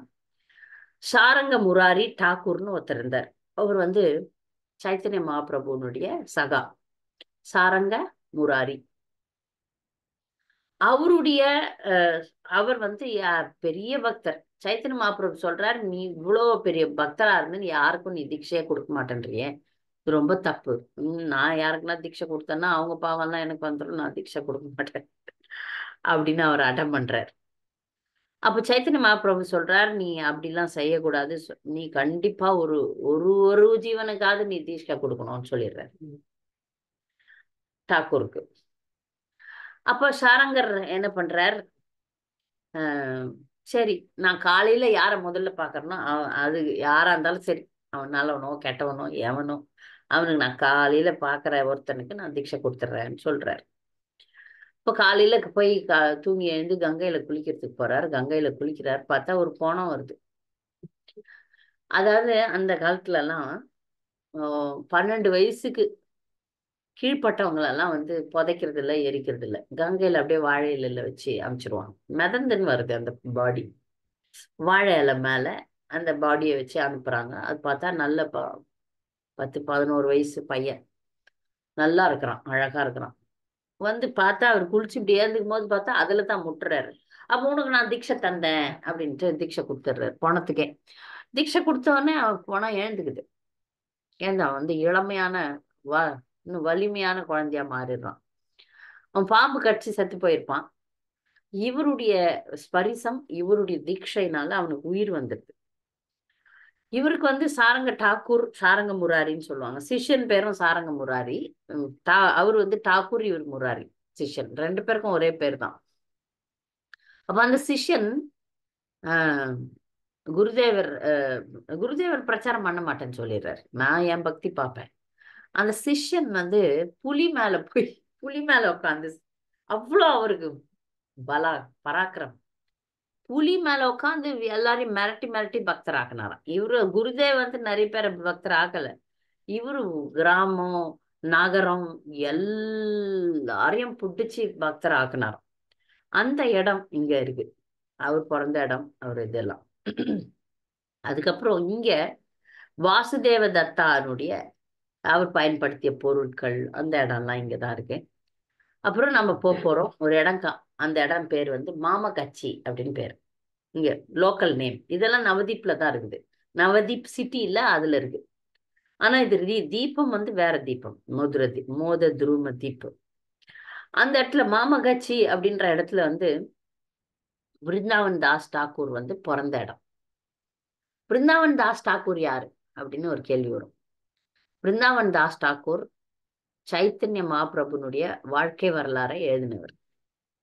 கிருஷ்ணதாஸ் கவிராஜ் கோஸ்வாமியும் எழுதினார். கிருஷ்ணதாஸ் கவிராஜ் கோஸ்வாமி அப்புறமா எழுதினார், இவர் முன்னாடியே எழுதிட்டார். இவர் வந்து சைத்தன்ய மங்கள் அப்படின்னு ஆரம்பிச்சார். சைத்தன்ய மங்கள்னு அவருடைய புத்தகத்துக்கு பேர் வச்சு பண்ணார். அதே மாதிரி இன்னொரு புத்தகம் மங்கள் அப்படின்ட்டு இன்னொருத்தர் எழுதுனதுனால இவர் வந்து சைத்தன்ய பாகவதம்னு மாத்திடுறாரு இவருடைய புத்தக பேர். இப்ப பிருந்தாவன் தாஸ் டாக்கூர் யாருன்னு பாத்தீங்கன்னா வியாசதேவர். வியாசதேவர் சைத்தன்ய லீலால பிருந்தாவன் தாஸ் டாக்கூரா வர்றாரு. சரி, இவருக்கு அம்மா அப்பா யாருன்னு பார்க்கலாம். சைத்தன்ய மகாபிரபு ஒரு முறை ஒரு பெண்ணுக்கு, ஒரு சின்ன பொண்ணுக்கு கிருஷ்ண பிரேமையை கொடுப்பாரு. நாராயணின்னு பேர் அந்த பொண்ணுக்கு, நாராயணி. இங்க வா நாராயணி. நாராயணி யாருன்னு பாத்தீங்கன்னா சிவாஷ் டாக்கூருடைய அக்கா பொண்ணு. அந்த கீர்த்தன்ல இப்ப கரெக்ட் தானே மாதாஜி? துளசி மகாராணி மாதாஜி அந்த அவர் மருமகள் நினைக்கிறேன் மாதாஜி. மருமகள், அதான் அண்ணன் பொண்ணு, அக்கா பொண்ணு, அக்கா பொண்ணு மாதாஜி. மகள்னா அப்படி இல்ல, அக்கா பொண்ணு. நீஸ் அப்படின்றாங்க ஆங்கிலத்துல. நீஸ் அப்படின்னா என்ன அர்த்தம்? நீஸ்னா அண்ணன் பொண்ணு. ஆனா ஒரு பையன் காலமான இடத்துல சொன்னாங்க போட்டுருந்துச்சு. ஆஹ் அக்கா பொண்ணு நீஸ்னா நீஸ்னா அண்ணன் பொண்ணு இல்ல, மறுமொழம் இருக்கலாம். மருமகள் கிடையாது, மருமகள் கிடையாது. ஏன்னா வேற இடத்துல கல்யாணம் பண்ணின்னு போயிடுறா, நீஸ் அப்படின்னு சொல்றாங்க. மாதாஜி மருமாள் அப்படின்னு சொல்லுவாங்கல்ல மாதாஜி, அதுவா இருக்கும். அந்த மருமாள்னா அக்கா பொண்ணு அண்ணா பொண்ணு அந்த அண்ணா மாதிரி. அந்த மாதிரிதான், அது அதேதான். மருமகள் வேற, மருமகள் மருமகள் வேற, கிடையாது, மருமாள் மருமகள் கிடையாது. அக்கா பொண்ணும் அண்ணன் பொண்ணும் ஏதோ நீஸ் அப்படின்றாங்க. அப்ப அந்த நாராயணி ஒரு இடத்துல கல்யாணம் பண்ணி அனுப்புறாங்க. அது அவருடைய அந்த அம்மாவுடைய கணவரை பத்தின விவரங்கள்லாம் கிடையாது, ஏன்னா அவர் பெரிய பக்தர்லாம் இல்லை போல் இருக்கு. ஆனா நாராயணிக்கு கிருஷ்ண பிரேமைய சின்ன வயசுல அவர் கொடுத்துடுறாருல மகாபிரபு. லீலையில பாத்தீங்கன்னா நாராயணியை கூப்பிட்டு இருந்து அப்படி கிருஷ்ண பிரேமைன்னு கொடுத்துருவாரு. நாராயணி அழுவும், கிருஷ்ண நாமத்தை சொல்லும் போது கண்ணுல தண்ணி வரும், மைக்கூர் செரியும், மயங்கி விழும். அது டெமான்ஸ்ட்ரேட் பண்றாரு சைத்தன்ய மகாபிரபு. பாரு, நான் நினைச்சேன்னா யாருக்கு ஒன்னா நான் கிருஷ்ண பிரேமையை கொடுக்க முடியும். ஆனா கிருஷ்ண பிரேமையை பெற்றவள். ஆனா ஒரு சாதாரண கணவனோட தான் கல்யாணம் பண்ணி அனுப்பிடுறாங்க. மாம கட்சியில தான் வாழ்க்கை. அப்ப அங்க பிருந்தாவன் தாஸ் டாக்கூர் இவங்களுக்கு மகனா பிறக்கிறாரு. அதனாலதான் சைத்தன்ய மங்கலத்தை எழுத முடியுது. இவர் வந்து வியாசதேவர். அவருக்கு அங்க இந்த இடத்துல ஒரு அழகான கோயில் இருக்கு. இங்கதான் வந்து காலை சிற்றுண்டி, அந்த அந்த நாள் பரிக்கிரமாக்கு காலை சிற்றுண்டி, அங்க நிறைய லீலைகளை பற்றி சொல்லுவாங்க. இதுல முக்கியமா வந்து இந்த மோத துருமதீப் வந்து தாஸ்யம், தாஸ்ய பக்தி. தாஸ்ய பக்திக்கு யாரு? அனுமான். அப்புறம் இங்க இந்த இடத்துல ராமர், சீதா, லக்ஷ்மண் இவங்க எல்லாம் வந்தது, அவங்களுடைய திருவிளையாடல்கள். அதுல வந்து அனுமான் எப்படி சிறப்பு வாய்ந்தவர்ன்றதை பத்திலாம் கதைகள், நாடகம் எல்லாம் நடந்தது. ஹனுமானுடைய பக்தியை பத்தி நாம பேசுறதுக்கு தகுதி இல்லை. ஆனால் அனுமான் தான் சிறந்த ஹீரோ ஆஃப் ராமாயணத்தினுடைய கதாநாயகன் வந்து ராமர்னாலும் மிக முக்கிய கதாபாத்திரம் வந்து ஹனுமான்னு எல்லாருக்குமே தெரியும். ஹனுமானை வச்சுதான் எல்லா காரியமே பகவான் பண்ணார். அப்ப அனுமான வந்து மிஞ்சறதுக்கு தாஸ்ய பக்தியில யாராலையும் மிஞ்ச முடியாதாம், யாரும் போட்டியே போட முடியாதாம். எல்லா வேலையும் ராமருக்கு வந்து எல்லா பக்தர்களும் எல்லா வேலையும் செஞ்சிருவாங்களாம். ஏன்னா இப்ப அனுமான வந்து இப்படி தூரந்தள்ளணும்னு ஒரு முறை யோசனை பண்ணிட்டாங்க. நாங்க இது பண்ணிட்டோம், நாங்க அது பண்ணிட்டோம். அவருக்கு இது துணி துவைச்சி வச்சாச்சு, அவர் பாதுகையை தொடச்சி வச்சாச்சு, வீட்டை தொடச்சாச்சு, பெருக்கியாச்சு, அவருக்கு விசிறி வீசியாச்சு. எல்லா பக்தர்களும் எல்லாமே பண்ணிட்டாங்க. அனுமானுக்கு ஒரு வேலையும் இல்லைங்க, சுத்தமா ஒண்ணும் இல்லை. டம்மி பீஸுன்ற மாதிரி பண்ணணும்னு எல்லாரும் போட்டி போட்டுன்னு சேவை பண்ணிட்டாங்க. அப்படி அனுமன் நான் போய் பகவானுக்கு சேவை பண்ணணும். என்ன சேவை இருக்கு? எந்த சேவையும் இல்லை. இல்ல பகவான் வந்து கோட்டுவா விடுவார்ல ஆன்னு, அப்ப அப்படி போடணும்ல சொடுக்கு, அது நான் போட்டுக்குவேன் அப்படின்னு. அவர் டயர்டாயி ஆன்னு வரல, அப்ப நான் டொக் டொக் பண்ணுவேன் அப்படின்னு சொல்லி போய் நிக்கிறாராம். அவரால் வந்து அந்த அளவுக்கு நான் பகவானுக்கு சேவை செய்வேன், ஏதோ ஒரு சேவை எனக்கு சேவை இருக்கும், நான் போவேன் அப்படின்னு சொல்லிட்டு அவருடைய திருவடிகள்லயே இருந்த அனுமானுடைய பக்தி வந்து நமக்கு வந்து ரொம்ப முக்கியம், ரொம்ப ரொம்ப முக்கியம். சரி, இதுல இந்த கதையெல்லாம் சொல்லும் போது முக்கியமான கருத்துக்கள், ஏன்னா ராமாயணம் எல்லாருக்குமே தெரியும், எல்லாத்தையும் வர்ணிச்சாங்க. ஆனா ஒரு சில முக்கியமான பாயிண்ட் இருக்கு பாருங்க, அதுதான் நாம பிடிக்க போறோம். என்ன பாயிண்ட்னா, அனுமான் ராமாயணத்துல ஹீரோ. ஆனா எல்லா பாஸ்ட் டைம்ஸ்லயும் எல்லா பக்தர்களும் வருவாங்க, ரைட்டா? அப்ப ஆனா கிருஷ்ணலீலையில ஹனுமானுக்கு வேலை இல்லையே, இல்லையே, இல்லல்ல. இருந்தது பிரபு சொல்றாரு, இருந்தது. என்னவா? கொடியில இருந்தார். ரதத்துல அர்ஜுனனும் கிருஷ்ணரும் இருந்த ரதத்துல கொடியில இருந்தார். அப்ப கொடியில இருந்தாரு, அவருக்கு வேல்யூ இல்ல. ஒரு பக்தன் தனக்கு முக்கியத்துவம் இல்லைன்றத பத்தி கவலையப்பட மாட்டான். எனக்கு ஏதோ ஒரு சேவை கிடைக்குது இல்ல, எனக்கு பெருக்கு கூட விடுங்க பரவாயில்ல அப்படின்னு நினைக்கிற பக்தன் தான் உண்மையான பக்தன். அங்க ராமாயணத்துல அனுமான விட்டா ராமாயணமே இல்ல. ஆனா இங்க அவர் கொடியில சும்மா உட்காந்துக்கிறாரு, அது கூட ஓகே தான் பக்தனுக்கு. அதுதான் அவங்க சொன்னாங்க. ஒரு பக்தன் ஒரு பிரிவில ஓஹோன்னு இருந்தா அடுத்த பிரிவில நான் தொடர்புமா இருக்க கூட விரும்புறேன். நான் ஒரு ஒண்ணும் இல்லை, இன்சிக்னிபிகண்ட், ஆனால் நான் பகவானுடைய லீலை அது நான் இருக்கிறேன்னு பக்தர்கள் நினைப்பாங்களாம். அப்ப அங்க அர்ஜுனனுக்கு ஏற்றம் அதிகம். அர்ஜுனனுக்கு அங்க கதாநாயகன் அர்ஜுனன். ஆனாலும் அங்க வந்து நாமளா தான் எனக்கு முக்கிய பாத்திரம் தரல, நான் வரல அப்படின்னு இல்லையா? எனக்கு சின்ன வயசுல ஒரு முறை எனக்கு ஞாபகம் இருக்கு. திறமை அதிகமாக இருந்த ஒரு குழந்தை நானு. அதனால ஒரு ஒரு ஒரு காலகட்டத்துல என்னுடைய தாத்தா செத்து போயிட்டாரு. அதனால அங்க வந்து டிராமா பிராக்டிஸ்ல இருந்து விலக வேண்டி அந்த தாத்தா சாவுக்காக போயிட்டேன் நான். போயிட்டு திரும்பி வர நான் எல்லாத்தையும் மனப்பாடம் பண்ணுவேன். நடிக்கவும் தெரியும், ஆடவும் தெரியும், எல்லாத்துலயும் நான் தயார்னு. ஆனா எனக்கு பதிலா வேற ஒரு பொண்ணை போட்டுட்டாங்க. அப்போ அப்போ வந்து அந்த டீச்சர் கூப்பிட்டாங்க. கூப்பிட்டு உனக்கு கண்டிப்பா டிராமால இடம் கொடுக்குறேன். இந்த மன்னன் இருக்கிறான், மன்னனுக்கு வந்து விசிறி விசு. அந்த அந்த அகங்காரம் பாருங்க, எனக்கு அவ்வளவு அகங்காரம் இருந்திருக்கு. நாம பக்தரா இருந்திருந்தா மன்னனுக்கு விசிறி விசிற சேவையா நான் வரேன்னு சொல்லியிருப்போம். ஆனா அப்ப நான் பக்தர் இல்லை, அகங்காரம் இருந்திருக்கு. இல்ல டீச்சர் நான் வரமாட்டேன், நான் சொன்னேன் தைரியமா. ஏன்னா நான் முக்கியமான கதாபாத்திரத்துல டான்ஸ் ஆடுற கதாபாத்திரம், அதை நீங்க எடுத்துட்டு என்னை விசிறி விச வைக்கிறீங்க, நான் வரமாட்டேன்னு சொல்லிட்டேன். அந்த அந்த ஆனுவல் டேல நான் டான்ஸே ஆடல, பங்கே கொள்ளல. அவ்வளோ அகங்காரம். இந்த பௌதிக வாழ்க்கையில அப்படிதான் இருக்கிறோம். நமக்கு மதிப்பு இல்லைன்னா அங்க நம்ம போக மாட்டோம். ஆனா ஆன்மீக வாழ்க்கை வித்தியாசமானது. ஆன்மீக வாழ்க்கையில எனக்கு தெரிஞ்ச ஒரு மிகப்பெரிய பணக்கார ஒரு மாதாஜி. அவங்க நிறைய காரு, நிறைய பங்களா எல்லாம் இருக்கு. ஆனா அவங்க கோயிலுக்கு வந்தாங்கன்னா நீங்க தரையில உட்கார சொன்னாலும், தரைய பெருக்க சொன்னாலும் செய்வாங்க. அவங்க வீட்டுல 4-5 வேலைக்காரி, எல்லாமே இருக்கு. அந்த அம்மா அவ்வளவு பெரிய பணக்காரி. எனக்கு ரொம்ப ஆச்சரியமா இருக்கும். உங்க பக்திக்கு முன்னாடி நாங்க எல்லாம் ஒண்ணும் இல்லைன்னு சொல்லுவேன் நான். அவங்க கோயில்ல ஒரு ஒரு முறை வந்து அவங்க அவங்க நினைச்சாங்கன்னா அந்த ஒரு ஃபங்க்ஷன் நடந்தது, அதே அவங்க பேசக்கூடிய அளவுக்கு திறமையும் அறிவு உடையவர்கள். அன்னைக்கு அந்த அந்த ஒரு கூட்டத்துல அவங்களுக்கு எந்த வேலையும் கொடுக்கல. காம்படிஷன் நடக்குது. நடக்கும்போது அந்த மாதாஜி என்ன சொன்னாங்க, காம்படிஷனுக்கு பெல் அடிக்கிறோம்ல, முடிஞ்சு போச்சு அப்படின்னு பெல் அடிக்கணும், அது நான் செய்யறேன் அப்படின்னா. அதாவது பக்தர்கள் பக்த சங்கத்தில் எந்த ஒரு அகம்பாவத்தையும் காட்டுறது கிடையாது. அதை நம்ம எல்லாருமே இப்ப பக்திக்கு வந்ததுக்கு அப்புறம் கத்துக்கிறோம். இங்க பகவானுடைய சேவையா, பெருக்குறீங்க, பெருக்க வைக்கிறீங்களா, நாங்க பெருக்குறோம். ஒரு மாதாஜி சொன்னாங்க, நான் வந்து பரிக்கிரமால டாய்லெட் கழுவுவேன்னு சொன்னாங்க. அப்பதான் நினைச்சேன் இவங்க வந்து நான் நினைச்சேன் கர்வமான பக்தர்னு நினைச்சேன். அப்ப அவங்க என்கிட்ட சொன்னாங்க, நான் வந்து பரிக்கிரமால தங்கும்போது சீக்கிரமா போயிடுவேன் பரிக்கிரமாக்கு.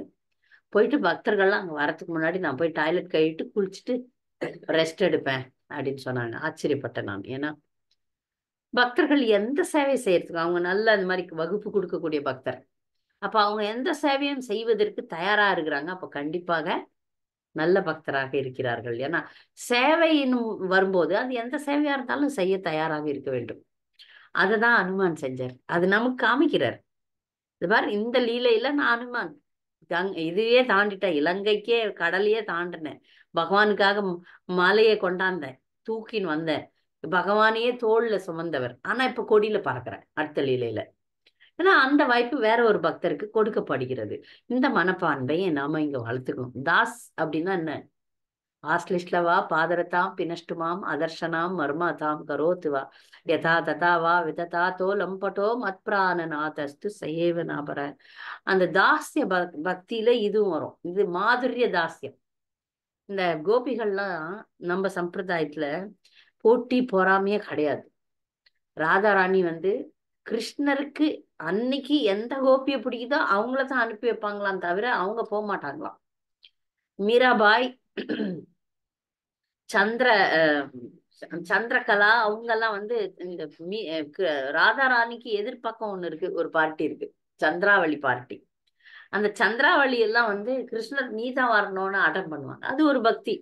ஆனா நம்ம சம்பிரதாயம் ராதாராணியை பின்தொடரும் சம்பிரதாயம். பகவானுக்கு என்ன பிரியமோ, பகவான் என்ன செய்ய சொல்றாரோ என்ன, அதைத்தான் நான் செய்யணுமே தவிர என் விருப்பம்னு ஒண்ணு கிடையாது. இது வந்து மிக மிக மிக தூய்மையான பக்தி. எனக்கு நீ வேணும், யசோ யசோ கிருஷ்ணா எல்லாம் பாடுறது இல்லை நம்ம. கிருஷ்ணா நீ வா, வா வா கிருஷ்ணா, அந்த கிருஷ்ணா வா வா, அதெல்லாம் நம்ம சம்பிரதாயத்திலே இல்ல. கிருஷ்ணா நான் வரேன்னு சொல்றேன். கோபிகள்லாம் பாத்தீங்கன்னா கிருஷ்ணருக்கு தலைவலி அப்படின்னோடனே நாரத முனிவர் சொல்றாரு, உங்க கால் மண்ணை கேட்கிறாரு கிருஷ்ணர். நம்முடைய கால் மண்ணை கிருஷ்ணர் தலையில வச்சோம்னா என்ன ஆகும்? நரகத்துக்கு தான் போகும். ஆனா அவருக்கு முழுமுதற் கடவுள், அபராதம் தான் ஆகும். ஆனா அதை பத்தி அவங்க கவலைப்படல. நாங்க என்ன ஆனாலும் பரவாயில்ல, கிருஷ்ணருக்கு தலைவலி போகுதுன்னா அதுதான் முக்கியம். கிருஷ்ணருடைய விருப்பம் நான் வந்து தொடப்பமா இருக்கணும், நான் பெருக்கிற வேலை தான் செய்யணும், என்ன வந்து கொடியில தான் பறக்க விடுவார் அப்படின்னா நான் ரெடி. அந்த ஒரு கருத்தை இந்த வகுப்புல கத்துக்கிட்டேன் நான். இந்த தாஸ்யம் மோதுரும துவீப்புல நான் கத்துக்கின பாடம் தான். அப்போ கிருஷ்ணருடைய சேவை, அந்த சேவையில எந்த சேவையை அவர் எனக்கு கொடுக்குறாரோ அதை நான் செய்வேன். அது எதுவானா இருக்கட்டும். அங்க அகம்பாவத்தை நாம் வளர்ப்பதில்லை. முடிஞ்சு போச்சா? மாமகச்சி விருந்தாவன் தாஸ் டாக்கூர் பார்த்துட்டோம். நம்ம தாசிய பக்தியை பார்த்தோம். ராமாயண லீலையும் இங்க நடந்தது. ஏன்னா ராமர், சீதா, லக்ஷ்மண்லாம் இந்த இடத்துக்கும் வந்தாங்க. மாமகச்சி என்ற இடத்துக்கும் வந்தாங்க. அந்த லீலைகள்லாம் வர்ணனை நடந்தது. இதை முடிச்சுட்டு ஒரு இடத்துக்கு நடந்து போறோம். அந்த இடம் பேரு அர்க்கத்திலா. அர்க்கத்திலா அப்படின்ற ஒரு இடத்துல சூரிய குண்டம் இருக்கு. இங்க இருக்கிறது விருந்தாவனத்துல இருக்கிற 12 காடும் இங்க இருக்கு.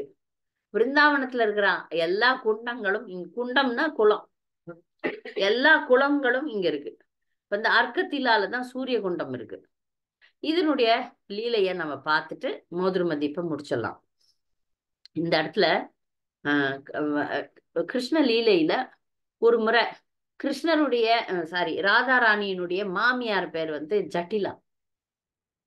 ஜட்டிலா, அவங்க நாத்தனார் பேர் குட்டிலா. இது நிறைய பக்தி புருஷோத்தம் சுவாமி கதை சொல்லுவாரு. ஜட்டிலா குட்டிலா ரெண்டுமே வந்து ராதாராணிய சோதிச்சவங்க. நிறைய கதைகள் இவர் சொல்வார், பக்தி புருஷோத்தம் சுவாமி சொல்வார். அப்போ ஒரு நாள் ராதாராணிக்கு அந்த டம்மி கணவர் இருந்தார் இல்லையா, அபிமன்யு, அவர் மேல அவ்வளோ இது இல்லை. ஆனா அவருடைய ஆயுள் வந்து நீண்டமா இருக்கணும். அதனால ஜட்டிலா என்ன சொல்றாங்க, போய் சூரிய பகவானை சூரிய குண்டத்துல வழிபடணும். அதுக்கு வேண்டிய எல்லா பழம், பொருள், அர்ச்சனை பொருட்கள், யஜ்ய பொருட்கள் எல்லாத்தையும் தயார் பண்ணிட்டு போறாங்க. ஆனா இது கிடைக்கல, புரோகிதர் கிடைக்கல.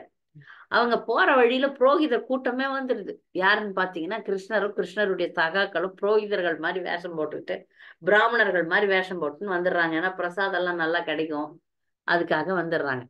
அப்போ இந்த ஜட்டிலா மாமியார், ராதாராணியுடைய மாமியார் நம்பிடுறாங்க, ஏதோ நல்ல பிராமணர்கள் வந்திருக்கிறாங்க. சரி, எங்க ராதாராணிக்கு இந்த கோபியர்களுக்கெல்லாம் சூரியனை வணங்குறதுக்கு, சூரிய பூஜை பண்றதுக்கு நீ ஏற்பாடு பண்ணுன்னு சொல்றாங்க. இந்த லீலை தான் இந்த இடத்துல சூரிய குண்டமா இருக்கு. இப்ப கூட நீங்க அந்த சூரிய குண்டம் நல்ல பெருசா இருக்கு.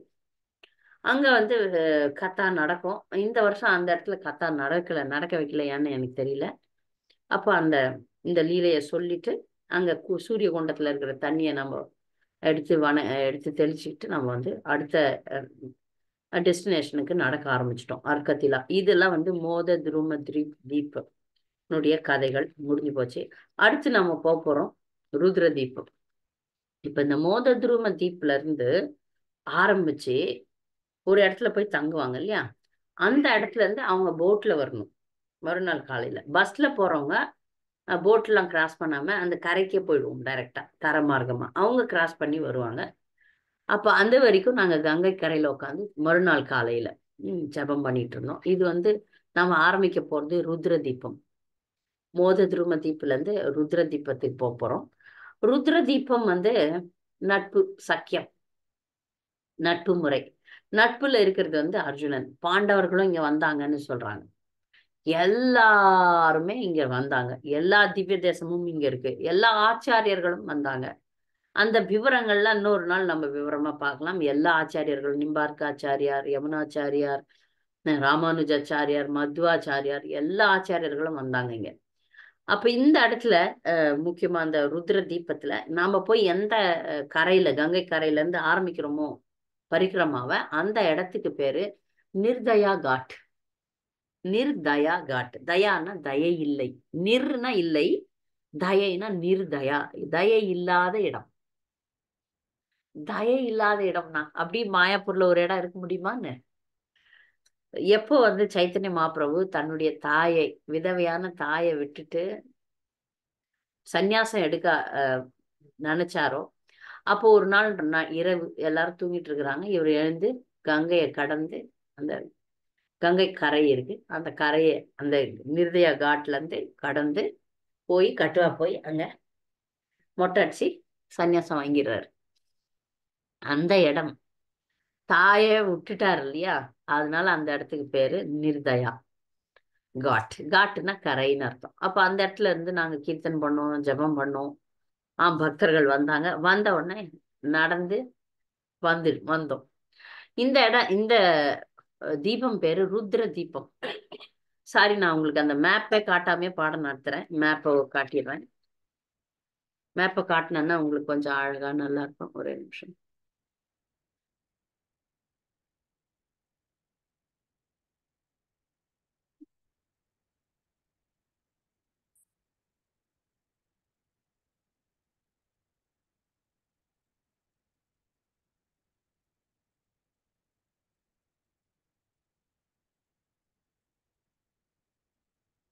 ருத்ர தீபம் சிவனோட சம்பந்தப்பட்ட தீபம் தான். சிவபெருமான் ருத்ரராக இங்க இருக்கிறார்.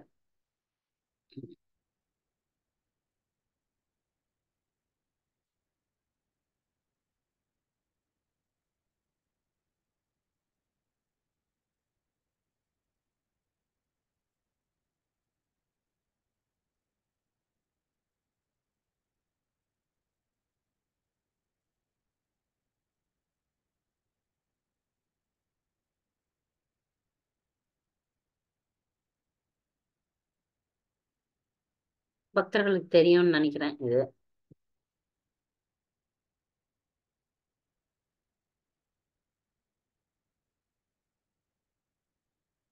பக்தர் பெருசா போட்டாங்க இத.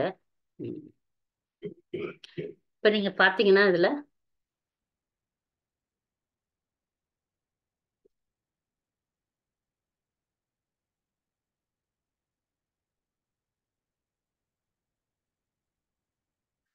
ருத்ர தீபம் இங்க மேல இருக்கு பாருங்க. இப்ப மோத துரும தீபம் தாசி பாவத்துல இருந்து நம்ம இப்ப ருத்ர தீபத்துக்கு வந்துட்டோம். இதான் ருத்ர தீபம். இந்த இடத்துல இருக்கு பாருங்க. இங்க கொஞ்சம் இருக்கு, இங்க கொஞ்சம் இருக்கு பாருங்க ருத்ர தீபம். இந்த ருத்ர தீபத்துல சாக்கியம்னு பார்த்தோம். சாக்கியத்துக்கு வந்து முக்கியமான நபர் அர்ஜுனன்னு பார்த்தோம். இப்ப இந்த இடத்துல சந்நியாசம் எடுத்த இடம் நிர்தய காட் பார்த்தோம். நிர்தய காட்ல இருந்து சங்கர்புரா அப்படின்னு ஒரு இடத்துக்கு போறோம். சங்கராச்சாரியார் வந்த இடம். எல்லா ஆச்சாரியர்களும் வந்தாருன்னு சொன்னால மாயாவாதின்றதுனால மறந்துட்டேன் நான் சங்கராச்சாரியரை பத்தி பேச. சங்கராச்சாரியார் பகவானுடைய ஏற்பாட்டினாலதான் இந்த மாயாவாத தத்துவத்தை கொடுத்தார். ஏன்னா சங்கராச்சாரியார் வரத்துக்கு முன்னாடி உலகத்துல புத்தர் வந்து வேதங்களின் பெயரால் தவறு நடந்தது. வேதங்களை பயன்படுத்தி நிறைய மிருகவதை நடந்தது. அதனால மதத்தையும் கடவுளையும் நிராகரித்தார். புத்தர் வந்து பகவான் தான், பகவானுடைய சக்தியாவேஷ அவதாரம் தான். ஆனால் அந்த சூழ்நிலைக்கு அதை செய்ய வேண்டியதா இருந்தது. ஆனால் புத்தரை நம்ம பின்தொடர முடியாது. புத்தரை மதிக்கலாம், ஆனா அவர் சொன்னதை நம்ம மதிக்க கூடாது. அவர் ஒரு நாஸ்திகவாதம் தான் பேசிட்டு போனார். அவர் கடவுளை பத்தி பேசல, பக்தியை பத்தி பேசல. அவர் வந்து அஹிம்சையை பத்தி பேசினார். அஹிம்சையா இருக்கணும் அதெல்லாம் சொல்லிட்டு. சில பேர் வந்து புத்தர் சொல்லி கொடுத்த அந்த மெடிடேஷன்லாம் சொல்றாங்க இப்ப காலத்துலயும். அது உடலுக்கு தானே தவிர ஆத்மாவுக்கு இல்லை.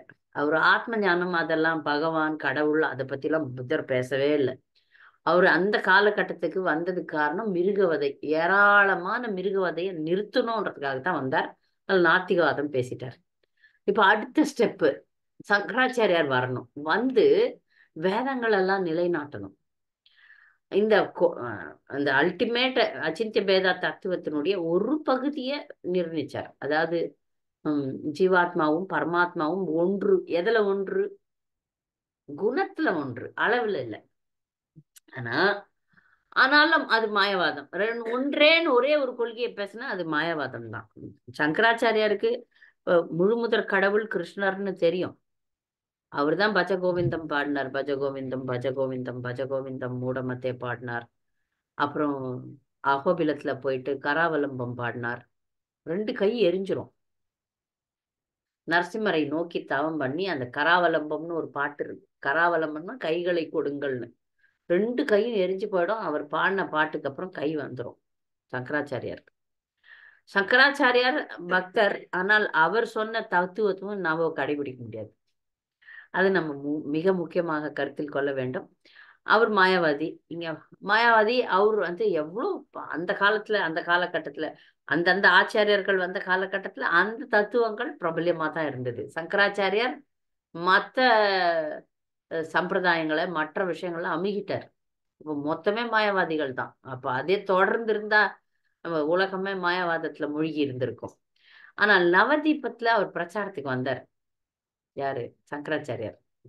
மகாபிரபு சொன்னார், இதெல்லாம் நம்ம ஏரியா வரக்கூடாதுன்னு, கிளம்பு அப்படின்ட்டார். அதனால அது வந்து நம்ம நாடகமா போட்டாங்க மக்கள்லாம். சங்கராச்சாரியார் பட்டை வச்சுட்டு, இந்த பட்டை அடிக்கிறவங்க எல்லாம் பாத்தீங்கன்னா அவங்க நீங்க இது பாருங்க, என்னுடைய குருதேவர் சொல்வாரு, நீங்க மோட்சம் வரணும்னா இப்படி போகணும், இப்படி இருந்தீங்கன்னா இப்படியே சுத்தி இந்த உலகத்தையே சுத்தி சுத்தி வர வேண்டியதுதான் இந்த பட்டை அடிக்கிறது. அந்த மாதிரி சங்கராச்சாரியார் மாதிரி நடிச்சாங்க பக்தர்கள்லாம்.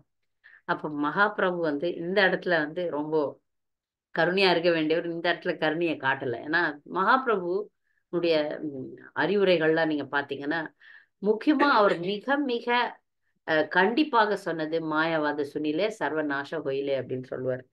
மாயாவாதத்தை கேட்கறவங்க எல்லாம் அவங்களுடைய ஆன்மீக வாழ்க்கை சர்வ நாசம் அடைந்து விடும் அப்படின்னு சொல்லுவார். அதனால அவர் வந்து சங்கராச்சாரியரை இங்க அனுமதிக்கல.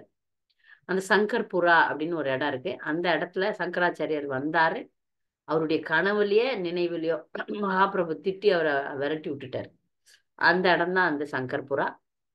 அதுக்கப்புறம் ஒரு இடம் இருக்கு, அது ஒரு கௌடிய மட், ருத்ர தீபத்துல ஒரு கௌடிய மட் இருக்கு. அந்த இடத்துல வந்து 4 ஆச்சாரியர்களின் தத்துவங்களையும் பக்தர்கள் பேசினாங்க. பெரிய பெரிய மகாராஜர்கள்லாம் பேசினாங்க. இந்த தீவுகளை இந்த பரிக்கிரமால வந்து ஒரு மகாராஜர் ஒரு ஸ்பெஷல் மகாராஜரா இருந்தார். எல்லாரும் நல்லா பேசினாங்க. எப்படியும் ஒருத்தருக்கு ஹீரோ ஆயிடுவாங்க இல்லையா? அந்த மகாராஜர் இந்த 9 தீவுகளையும் எங்களை மனப்பாடம் பண்ண வச்சார். ஒரு நியூ டெக்னிக் கொடுத்து, அது இந்த மாதிரி ASGM KRJMR அப்படின்னு மனப்பாடம் பண்ண சொல்லிட்டாரு. ஏன்னா அந்தர்தீப், எஸ்னா சிமந்த தீப், எம்னா மத்திய தீப், அந்த மாதிரி கேனா கொலதீப், ஆர்னா பிருத்யு தீப், ஜேனா ஜானு தீப், எம்னா மோத துரும தீப், ஆர்னா வந்து ருத்ரதீப் அப்படின்னு சொல்லிட்டு 9 தீப்பையும் அப்படி மனப்பாடம் பண்ண வச்சார். ஒரு டெக்னிக்கா சொல்லி மனப்பாடம் பண்ண வச்சார். இது ஒண்ணு. இன்னொன்னு, நிறைய ஸ்லோகங்கள் எல்லாம் சொன்னார். அவர் வந்து பிரார்த்தனையில சொன்ன ஸ்லோகம் நான் வந்து ஒரு 2 நாளா தேடினேன். அழகா ஒரு பிரார்த்தனை பண்ணார். நமக்கு வந்து இந்த மாதிரி பிரார்த்தனைகள்லாம் எனக்கு ரொம்ப பிடிக்கும்னு விஸ்வேஸ்வரி மாதாஜிக்கு நல்லா தெரியும், எல்லாருக்குமே தெரியும். அப்ப அந்த பிரார்த்தனைகள் எங்கன்னு கண்டுபிடிக்க முடியல என்னால. உண்மையா அப்படி ஒரு ஒரு புது வகையான பிரார்த்தனையை பண்ணார். அந்த பிரார்த்தனையை ஒரு முறை சொல்லிட்டு, அது இன்னும் நான் மனப்பாடம் பண்ணல, பக்தர்கள் வேணும்னா நான் உங்களுக்கு அதை எங்க இருக்குன்னு சொல்றேன். ஒரு 3 நாள் தேடி கண்டுபிடிச்சோம். அப்புறம் என்னால முடியல. என்னுடைய குரு சகோதரி ஒருத்தங்க இருக்கிறாங்க, அவங்க வந்து எல்லா ஸ்லோகத்தையும் இங்க கையில வச்சிருப்பாங்க. என் குரு சகோதரி, அவங்க சமஸ்கிருத ஞானி. அந்த அம்மா சின்ன என்னோட இளையவர்.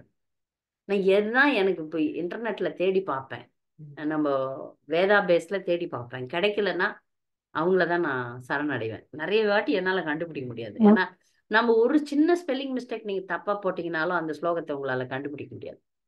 பகவத்கீதையில ஆகட்டும், பாகவதம் ஆகட்டும். அவர் அந்த மகாராஜர் அந்த ஸ்லோகம் வந்து நான் அதையே ரெக்கார்ட் பண்ணி அந்த மாதாஜிக்கு காமிச்சேன். அவங்க வந்து 1 மணி நேரத்துல கண்டுபிடிச்சிட்டாங்க. நான் 2 நாளா தேடுறேன். சரி, தோல்வியை நம்ம ஒப்புக்கொள்ள வேண்டும் அப்படின்னு சொல்லிட்டு அவங்களுக்கு நான் போட்டேன். அவங்க வந்து அதை பாடி அமைச்சிட்டாங்க. பூதேர் மகாத்பீர் ஏமா புரோ விபூர் நிர்மாய சேதாய தமூசு புருஷ புங்தே குணான் சோடசாத்மக சோ அலங்கிருதிஷ்ட பகவான் வச்சாம்ஷி மே. இந்த பகவான் முழு முதற் கடவுள் இந்த 16 பௌதிக விஷயங்களை இந்த உலகத்துல ஏற்படுத்தினார். 16 விஷயம், 24 மூல கூறுகள்ல 16 முக்கியம். இந்த சோடசன்னா 16. அதை ஏற்படுத்தினவர் இந்த உலகத்திலயும் இருக்கிறார். எப்படி? புருஷாவதாரம் எடுத்து இந்த உலகத்துல இருக்கிறார். அப்படிப்பட்ட பகவான், இந்த உலகத்தை படைக்கும் அப்படிப்பட்ட பகவான் என்னுடைய வார்த்தைகளை அலங்கரிக்க வேண்டும். அது லெக்சர் கொடுக்கறதுக்கு முன்னாடி இதை சொல்லணுமா? இந்த உலகத்தை 16 பௌதிக மூலக்கூறுகளால் படைத்து அந்த உலகத்துல காக்கும் கடவுளாக புருஷ அவதாரமாக இருக்கும் அந்த முழுமுதற் கடவுள் என்னுடைய வார்த்தைகளை, என்னுடைய லெக்சர்ல வர அந்த வார்த்தைகளை அலங்கரிக்கட்டும்னு சொல்றார். ஏன்னா நான் தமிழ்ல இதை கண்டுபிடிக்க முடியல. தமிழ் புத்தகம் வந்து பக்தர்கள் யாரோ எடுத்துன்னு போயிட்டாங்க, அதனால ஆங்கிலத்துல டைரக்டா மொழிபெயர்க்கிறேன். 2வது காண்டம் 4வது அத்தியாயம் 23வது ஸ்லோகம் இது. அதுக்கப்புறம் பிரபுபாதர் ஜலதூத்தால பாடின பாட்டுல வருதா இல்ல வேற எங்க வருதான்னு தெரியல. பிரபுபாதர் பாடின பாட்டுல இருந்து ஒரு ஸ்லோகத்தை அவர் படிச்சார். ஏன்னா அது லெக்சர் சொல்றதுக்கு முன்னாடி பாடணுமா. அகில ஜகத்குரு பச்சன சேமார் அலங்கிருத்த கொரிபேர் கமதா தமார் தப கிருபா ஹைலே மோர் கதா சுதே சுத்த ஹபே சுனியா சபார சொக்க துக்கஜே சுஜிபே அப்படின்ற பிரபுபாதருடைய பிரார்த்தனை. அதுல வந்து எல்லா இந்த உலகத்தில் இருக்கும் அனைத்து ஆன்மீக குருக்களே, உங்களுடைய சம்பிரதாயத்துல வரக்கூடிய ஆச்சாரியர்களே, உங்களுடைய செய்தியை நான் மீண்டும் சொல்கிறேன். நீங்கள் விரும்பினால் என்னுடைய புரிதலில் என்னுடைய வார்த்தைகள்ல சக்தி கொடுக்க வேண்டும் அப்படின்னு கேட்கிறார். உங்களுக்கு விருப்பம் இருந்தால் நான் பேச போகும் இந்த பகவத் விஷயங்கள்ல பொருள் இருக்க வேண்டும், பகவத் விஷயங்கள்ல சக்தி இருக்க வேண்டும், அதுக்கு அனுகிரகம் செய்ய வேண்டும்னு பிரபுபாதர் பாடின பாட்டை அவர் ஒவ்வொரு முறையும் பாடினார். நான் எழுதி வச்சுட்டேன், அப்புறம் எப்போ மனப்பாடம் பண்றேனோ தெரியாது. ஆனால் அதனுடைய அர்த்தம் ரொம்ப நல்லா இருந்தது. அந்த மகாராஜர் எல்லாரையும் சொல்லி சொல்லி யாரையும் தூங்க விடல. நான் லெக்சர்னா தூக்கம் வரும், நடந்து வந்தோம், ரொம்ப கஷ்டமா இருக்கும். ஆனா அவர் பாடி பாடி பாடி பாடி இந்த ஸ்லோகங்கள்லாம் சொல்லி சொல்லி ஞாபகப்படுத்தி கேள்வி கேட்டுட்டே இருந்தார். அப்புறம் எல்லாரையும் எழுப்பி இந்த தீபத்துக்கு என்ன அப்படின்னு கேட்பார். அந்த தீபத்துல செய்யக்கூடிய பக்தி தொண்டு என்ன அப்படின் போது நம்ம வந்து சொல்லுவோம் இல்லையா, ஆத்ம நிவேதனம், சரணாகதி அப்படின்னு. அந்த மாதிரி எல்லாரையும் கேள்வி எல்லாம் கேட்டு ஆக்டிவா வச்சிருந்தார். அவர் வந்து நிறைய விஷயங்களை சொல்லி கொடுத்தார். இந்த முக்கியமா அந்த ருத்ர தீப்ல ரொம்ப நேரம் 2 மணி நேரம் லெக்சர் நடந்தது. அதுக்கப்புறம் நடக்க ஆரம்பிச்சோம். எங்கன்னா மதன் கோபால் கோவில். இந்த மதன கோபால் கோவிலும் ஒரு பிரசித்தமான ஒரு கோயில். அது வந்து என்னன்னு பாத்தீங்கன்னா, நீலாம்பர சக்கரவர்த்தி தாக்கூர். நீலாம்பர சக்கரவர்த்தி தாக்கூர் யாருன்னா, சைத்தன்ய மகாபிரபுனுடைய தாயினுடைய சச்சி மாதானுடைய அப்பா வீடு, தாய் வீடு. அவர் காலகட்டத்துல ஒரு கிருஷ்ண விக்கிரகத்தை வழிபட்டார். இந்த கிருஷ்ணர் ரொம்ப அழகா இருப்பார், ப்ளூ கலர்ல இருப்பார். மதன மோகன் அப்படின்னு பேரு, மதன கோபால்னு பேரு. மதன கோபால் அதை வந்து அதுவும் இஸ்கான் பக்தர்கள் மேற்பார்வையில கொஞ்சம் பக்தர்கள் எல்லாம் தொண்டு செய்யறாங்க அந்த கோயில்ல. ஒரு நல்ல ஏரியா அது. அங்கதான் வந்து டென்ட் போட்டு அங்க இரவு தங்குவாங்க. ருத்ர தீப்பு முடிச்சுட்டு அங்க போய் தங்குவாங்க. அங்க இருந்து சீமந்த தீப்புக்கு போவாங்க. அப்ப அங்க போய் தங்கினாங்க. மதன கோபால் கோயில் பக்கத்துல டென்ட் போட்டு தங்குவாங்க. நம்ம போய் மதன கோபால் கோயில்ல அவருடைய கதைகள், சைத்தன்ய மகாபிரபுனுடைய தாயாகிய சச்சி மாதா அங்க போய் தங்குந்து, நீலாம்பர் சக்கரவர்த்தி தாக்கூர் சைத்தன்ய மகாபிரபுனுடைய எதிர்காலத்தை கணித்தார். அவர் அந்த பிறந்த உடனே குழந்தை தோன்றியவுடன் அவதரித்தவுடன் அந்த சார்ட்டை பாக்குறாரு. ஏன்னா இது வந்து மனிதனுடைய ஜாதகம் இல்லை, இது முழுமுதற் கடவுள்னு அவருக்கு தெரிஞ்சிடுச்சு. ஆனால் சொல்லல. இந்த மாதிரி விஷயங்கள்லாம் பகிரங்கமா பகிரக்கூடாது, சொல்லக்கூடாதுன்றது பக்தர்களுக்கு தெரிஞ்ச விஷயம். எப்படி கர்க முனிவர் சொல்றாரு இல்லையா, நாராயணனை போல அப்படின்னு சொல்லிடுறாரு. நாராயணன் தான்னு சொல்லல, நாராயணனை போல அப்படின்ட்டாரு. அந்த மாதிரி இங்க இவர் வந்து இவர் சாதாரணமான குழந்தை இல்லை அப்படின்னு சொல்லிட்டு தான் அவருக்கு வந்து பெயர் வைக்கிறார். அவருக்கு வந்து சைத்தன்ய மகாபிரபுக்கு பெயர் சூட்டுற விழா அதெல்லாம் வந்து நீலாம்பர சக்கரவர்த்தி தான் செய்கிறார். அந்த இடம், அந்த கோயில் மதன கோபால் விக்கிரகம் ரொம்ப அழகானவர். அது முடிஞ்சதுக்கு அப்புறம் நம்ம வந்து சீமந்த தீப்புக்கு வரப்போறோம். சீமந்த தீப்பை நான் வந்து ஆரம்பத்திலே சொல்லி முடிச்சிட்டேன். அந்தர் தீபம் முழு சரணாகதி. முழு சரணாகதி அந்த ஆத்ம நிவேதனம், தன்னையே பகவானுக்கு அர்ப்பணித்தல். தன்னையே பகவானுக்கு அர்ப்பணிப்பது எப்படி அப்படின்னு மகாபிரபு நமக்கு காமிச்சிட்டார். நம்ம பொறுத்த வரைக்கும் நமக்கு வந்து சுலபமா பக்தி தரார். இப்போ பகவத்கீதையில நீங்க பாத்தீங்கன்னா கிருஷ்ணர் என்ன சொல்றார், சரணடைங்கன்னு சொல்றார். ஆனா சைத்தன்ய மகாபிரபு சரணடையெல்லாம் சொல்லல, நான் கிருஷ்ணரையே கொடுக்குறேன் வாங்கிக்கோங்கன்னு சொல்றாரு. கிருஷ்ணருக்கு நம்ம எப்படி கொடுப்பது என்பதை அவர் தான் வாழ்ந்து காமிச்சார். ஆனா நம்மெல்லாம் அந்த லெவலுக்கு வரமாட்டோம்னு சொல்லிட்டு நான் உங்களுக்கு கிருஷ்ண பிரேமே தரேன், நீ வாங்கிக்கோ. இப்ப நீங்க மாயாப்பூருக்கு வந்தீங்கன்னா, ஒரு மாதாஜி நேத்து வந்து கேட்டாங்க, மாயாப்பூர் மகிமையை சொல்லுங்க, மாயாப்பூர் மகிமையை சொல்லுங்க. ஒண்ணும் இல்ல, சும்மா வந்து தூங்குனீங்கன்னா கூட லாபம் தான் மாயாப்பூர்ல. நீங்க கதை பேசுனீங்கன்னா கூட மகாபிரபு கணக்கு எழுதி வச்சிருவாரு, இவங்க என்ன பத்தி பேசுனாங்கன்னு சொல்லிட்டு. அதுதான் கருணை. நான் சொன்னேன் இல்லையா, கருணை என்பது கேட்டு கொடுப்பதில்லை, கேட்காமலே கொடுப்பது. அதற்காகவே அவதாரம் எடுத்து வந்திருக்கிறார். இதெல்லாம் மாயாப்பூரினுடைய சிறப்பு. அப்ப மாதாஜி நீங்க சொன்னீங்களே மாயா வந்து கண்ணு மூடிடும்னு, எப்படியாவது ஒரு பக்தனை, ஒரு ஜீவனை பக்தியில கொஞ்சமாவது தள்ளி விடும். கண்டிப்பா நமக்கு அந்த கிருஷ்ண உன்னத நிலைக்கு நம்ம போலனாலும் பக்தியில ஒரு ஃபோர்ஸ் கண்டிப்பா மாயப்பூருக்கு வந்தோம்னா வரும். அப்படி உங்களை தள்ளி விடும். கங்கையில போய் நின்னு பாருங்க என்ன ஆகும்னு, அடிச்சு தள்ளின்னு போகும். அதே மாதிரி மாயாப்பூர்ல நீங்க வந்தீங்கன்னா, மாயாப்பூரினுடைய பக்தி அலை, மாயாப்பூரின் பக்தி அலை உங்களை கண்டிப்பாக தள்ளும். நீங்க தள்ள முடியல, நான் போக மாட்டேன், நான் பணம் பணம் பணம்னு பணத்து பின்னாடி போனேன்னா கூட அங்க 4 பக்தர்கள் வந்து அறிவுறுத்துவார்கள். ஒரு முறை நான்லாம் பக்தர் தான், சில நேரத்துல மாயில போனனால அபக்தர்கள் மூலம் கூட நமக்கு சொல்ல வச்சிருவார் கிருஷ்ணர். ஒரு முறை வந்து இந்த இந்த அபார்ட்மெண்ட்ல கார்டன் வேலை இருக்கு. அப்ப கார்டனரை நான் குடைஞ்சினே இருப்பேன், இது பண்ணியா அது பண்ணியா அது பண்ணியா இது பண்ணியான்ட்டு. அன்னைக்கு வந்து உல்டா ரத்த யாத்திரை. நான் ரத்த யாத்திரை தான் பார்த்துட்டேன், ஸ்நான யாத்திரை பார்த்துட்டேன். இனி திரும்ப போற ரத்த யாத்திரை என்னத்துக்கு, பரவாயில்ல அப்படின்னு சொல்லிட்டு கார்டனரை கூப்பிட்டு நான் திட்டினே இருக்கிறேன். அப்புறம் அவரு எனக்கு புத்தி சொல்றாரு, இன்னைக்கு ரதம் போது நீ இங்க உட்காந்து தோட்ட வேலை பாக்குறியா? அப்புறம் நினைச்சேன், இந்த தோட்டக்காரனுக்கு இருக்கிற அறிவு கூட எனக்கு இல்லையா? சரி வா பாப்போ, இன்னைக்கு லீவ் விட்டுறேன், வா போலாம் வா அப்படின்னு சொல்லிட்டு அப்புறம் நான் அங்க போய் ரதம் பாக்குறேன். அவரு வந்து நிக்கிறாரு. இன்னைக்கு கூட நீ வந்து தோட்ட வேலையை பார்த்துன்னுக்கிற வந்தாங்க. அதாவது இது சொல்ல வந்த கருத்து, மாயாப்பூர்ல நீங்க இருந்தீங்கன்னா உங்களை அலை தள்ளும் உங்களை. நான் வரலன்னா கூட யாருன்னா வந்து தள்ளின்னு போயிடுவாங்க. பல விஷயங்கள்ல நான் வரல அப்படின்னு சொல்லுவேன், ஆனா பக்தர்கள் காது திரும்பி இழுத்துன்னு போவாங்க. அந்த மாதிரி ஒரு இடம். இதான் மாயாப்பூரின் மகிமை. ஒரு ரிக்ஷாக்காரன் கூட பக்தன் தான் இங்க.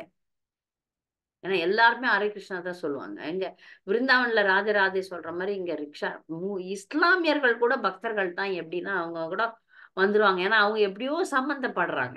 எல்லா வேலைகள்லயும் இஸ்லாமியர்கள் இருக்கிறாங்க. அவங்களுக்கு சேவையை கிருஷ்ணர் கொடுக்குறாரு. சில மகாராஜர்களுக்கு வந்து இஸ்லாமியர்கள் நிறைய சேவை பண்றாங்க. நாம இஸ்லாமியர்களா இந்த ஊர்ல பிறந்தோம்னா கூட அவங்கள எப்படியாவது தள்ளின்னு போகிறது பாக்குறாரு. அதுதான் மாயாப்பூரனுடைய மகிமை.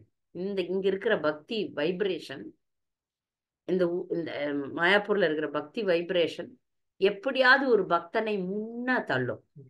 இது மிக முக்கியமான ஒரு மகிமை. இன்னொரு முக்கியமான மகிமை, இந்த தேசத்தினுடைய பெருமைகளை அறிந்து பக்தர்கள், அதுவும் முக்கியமா இந்த பால்குனி மாசம்னு சொல்றாங்க. இந்த மாசம் பால்குனி மாசம். இந்த மாசத்துல எப்படியாவது இந்த மண்ணுல காலை வைக்கணும் அப்படின்னு நினைச்சு பக்தர்கள்லாம் தயவு செய்து நீங்க மாயாப்பூருக்கு வரலாம். எல்லாம் பணக்காரர்கள்னா நல்ல வசதியா உங்களுக்கு ரூம் கிடைக்கும், வீடு கிடைக்கும், எல்லாம் கிடைக்கும். நிறைய பக்தர்கள் நான் நிறைய வசதி பண்ணி கொடுப்பேன். ஆனா கொஞ்சம் நாம வந்து அந்த மாயாப்பூர்ல சுத்தி பார்க்கணும். இன்னைக்கு நான் வந்து கூட்டம் போகக்கூடாது அப்படின்னு நினைச்சா கூட சரி, இல்ல பரிக்கிரமா பண்றது தினமும் பண்றது வழக்கம், அதை பண்ணிடலான்னு பண்ணேன். அப்ப அந்த பக்தர்கள்லாம், இந்த மக்கள், சாதாரண மக்கள்லாம், சின்ன சின்ன இடம் இருக்கும் பாருங்க. இது ஒரு பில்டிங் இருக்கு, அந்த பில்டிங்ல இப்படி ஒரு கூரை மாதிரி இருக்கும்ல, அங்க வந்து பிளாஸ்டிக் கவர் போட்டு உட்காந்துட்டாங்க. அவங்களுக்கு ரூம் கிடையாது. ரூம்ல வந்து சிம்பிளான ரூம் எதுன்னு பாத்தீங்கன்னா குட்டீர்னு ஒண்ணு இருக்கு. நித்யானந்த குட்டீர், மகாபிரபுது குட்டீர் அப்படின்ட்டு குட்டீருங்க இருக்குது. குட்டீர்னா குடிசை, அது காமன் டாய்லெட் பாத்ரூம் இருக்கும். அது சின்னதா ஒரு ரொம்ப லோயஸ்ட் அகாமடேஷன். ஃபர்ஸ்ட் கான்ஸ்னா லாஸ்ட் வந்து குட்டிருங்க. அதுக்கும் கீழே ஒண்ணு இருக்கு. அது என்னன்னு பாத்தீங்கன்னா, இந்த மாதிரி எங்கெல்லாம் இஸ்கான் வந்து ஒரு மிகப்பெரிய புண்ணிய காரியம் என்ன பண்றாங்கன்னா, இந்த மாதிரி டென்ட், சாதாரணமா டென்ட் கட்டி விட்டுருக்காங்க. நீங்க திருப்பதி எல்லாம் போனீங்கன்னா பெரிய பெரிய ஹால்ஸ் இருக்கும். நான் பலமுறை ரூம் கிடைக்காம அந்த ஹால்ல தங்கிடுவேன். ஆனா அது எல்லாரும் தங்கக்கூடிய அளவுக்கு நல்ல வசதியா இருக்கும். ஃபேன் இருக்கும், லைட் இருக்கும், கிளீனா இருக்கும். வெறுமனே நம்ம பெட்ஷீட்டோ பாய போட்டு தங்கிக்கலாம். டாய்லெட் பாத்ரூம்லாம் நல்ல பெருசா நல்லா கட்டியிருப்பாங்க. இப்போ திருப்பதி போன்ற இடங்கள்ல பார்த்து பக்தர்கள் இங்கேயும் அந்த மாதிரி ஹால் மாதிரி கட்டி விட்டுருக்காங்க. ஃபேன் இருக்கு, லைட் இருக்கு. பக்தர்கள் ஒரு ஷீட்டை போட்டுட்டு படுத்துக்கிறாங்க. அங்க டாய்லெட் பாத்ரூமும் நிறைய இடத்துல இருக்கு. அப்போ இங்க இந்த மண்ணுல இந்த காத்துல இன்னைக்கு முக்கியமா நாளைக்கு சைத்தன்ய மகாபிரபு அவதரித்த நாள். அதனால இங்க கொண்டாடணும்னு நினைக்கிற எளிமையான பக்தர்கள்லாம் இங்க வராங்க பாருங்க.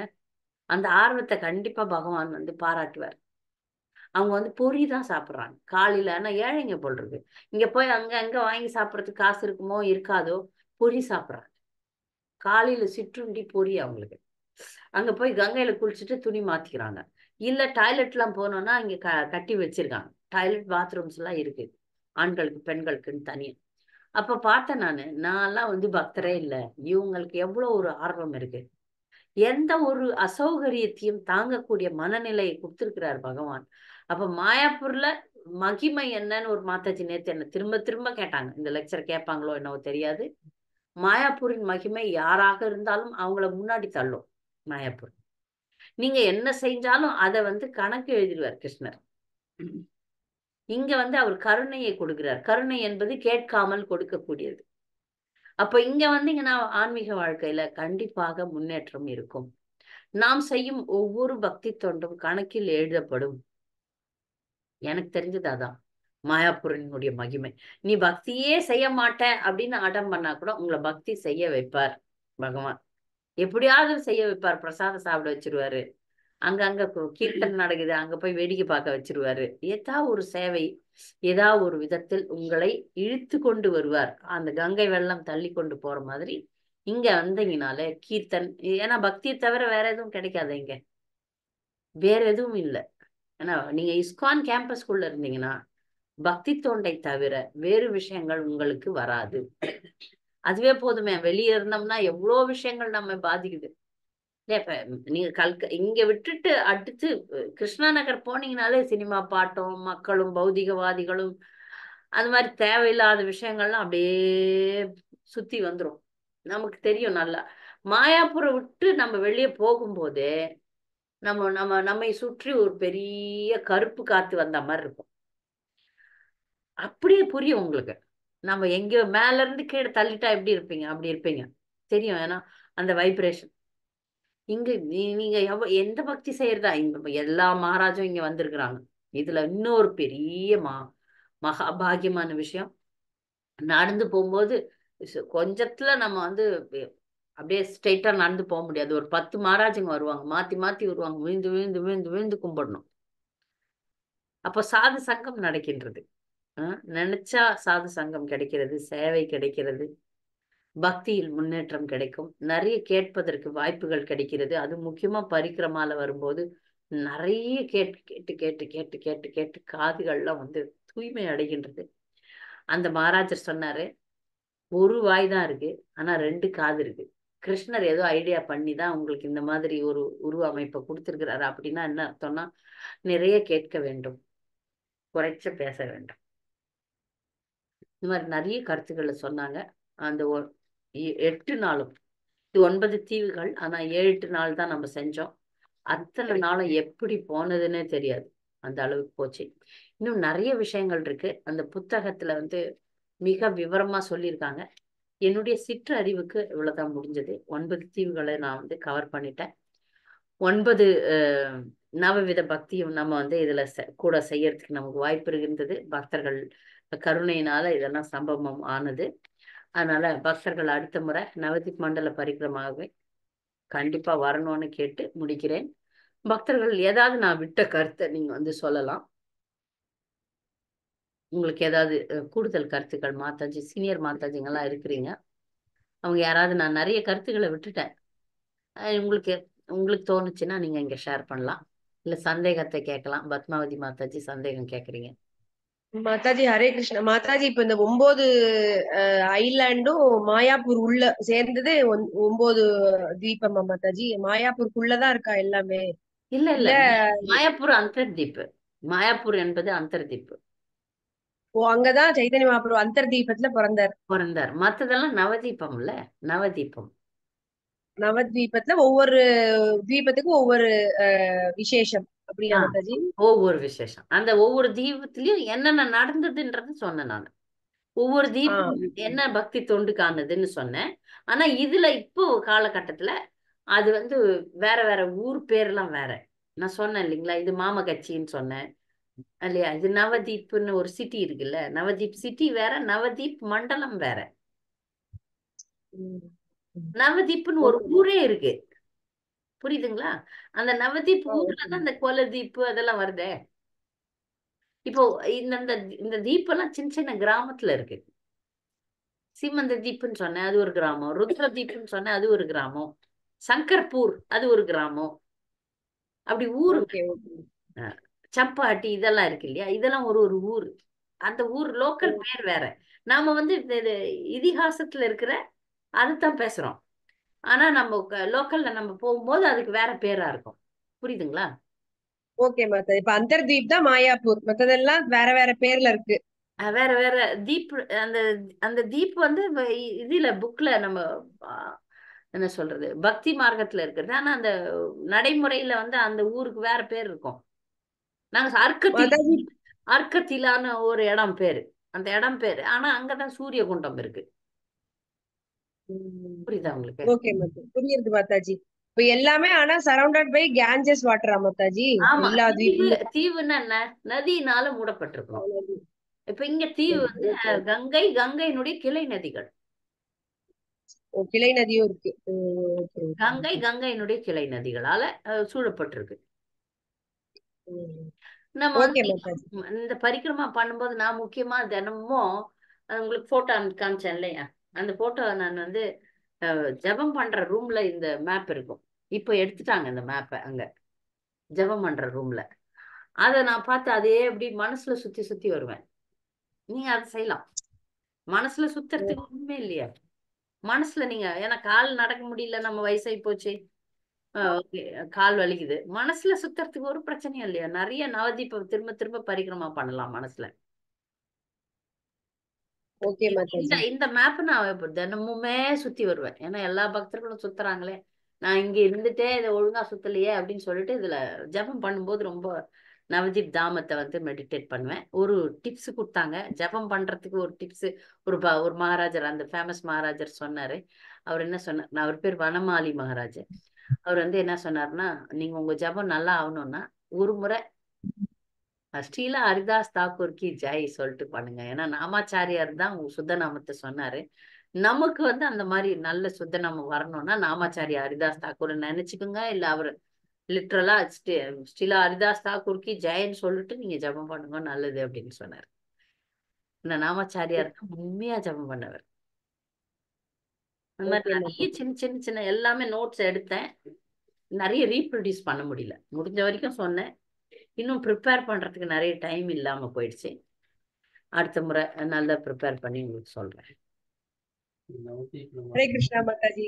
ம், ஹரே கிருஷ்ணா. சொல்லுங்க. மாதாஜி, நான் ஒண்ணு கேள்விப்பட்டேன் மாதாஜி. இங்க சென்னையில ஒரு பக்தர் வந்து இத பத்தி ஹரிதாஸ் தாக்கூரை பத்தி சொன்னார். அப்ப வந்து சொன்னார், அந்த அந்த ஒரு லேடி வருவா இல்லையா, அந்த அந்த கெட்ட எண்ணத்தோட அவரை அணுகுவா, அப்புறம் அவ பக்தர் ஆயிடுவா. அப்புறமா அவர் அவர் என்ன மாதாஜி? சிந்தாமணி, சிந்தாமணி ப்ராஸ்டியூட், விலைமாது. ப்ராஸ்டியூட். ம். அவர் வந்து அப்புறம் நீ வந்து மொட்டை அடிச்சு போன்னுடுவாராம், அவர் மொட்டை அடிச்சுருவாளாமே மாதாஜி. அதை கேட்டுட்டு எனக்கு பயங்கர ஷாக் மாதாஜி. அதான் அவர் சொன்னார், நீங்க நீங்க ஹரிதாஸ் தாக்கூர் பாத்தீங்கன்னா, ஒரு அந்த இமேஜஸ்ல கூகுள்ல பாத்தீங்கன்னா மொட்டை, நான்லாம் அது அவர் ஹரிதாஸ் தாக்கூர் நினைச்சுட்டேன். பார்த்தா அது வந்து அது அந்த துளசி லேடி. முன்னாடி ஜெபம் பண்ணி, நான் கூட அந்த ஜப்பான் போட்டு துளசி முன்னாடி ஜெபம் பண்றது அது வந்து சிந்தாமணி. அதுதான் மாதாஜி, சொன்ன நான் அதே விலைமாது. கேட்டேன்.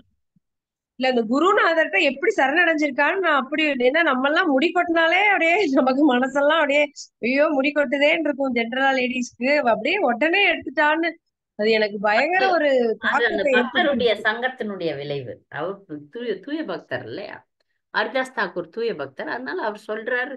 குருதேவ் சொன்னா சிஷ்யர் கேக்குறாங்க. 3 நாள் அசோசியேஷன்ல இருந்தாங்கல்ல, சாண்டிங் மொத்தம் கேட்டாங்க. இரவு முழுக்க அவருடைய ஜெபத்தை கேட்டாங்க அவங்க.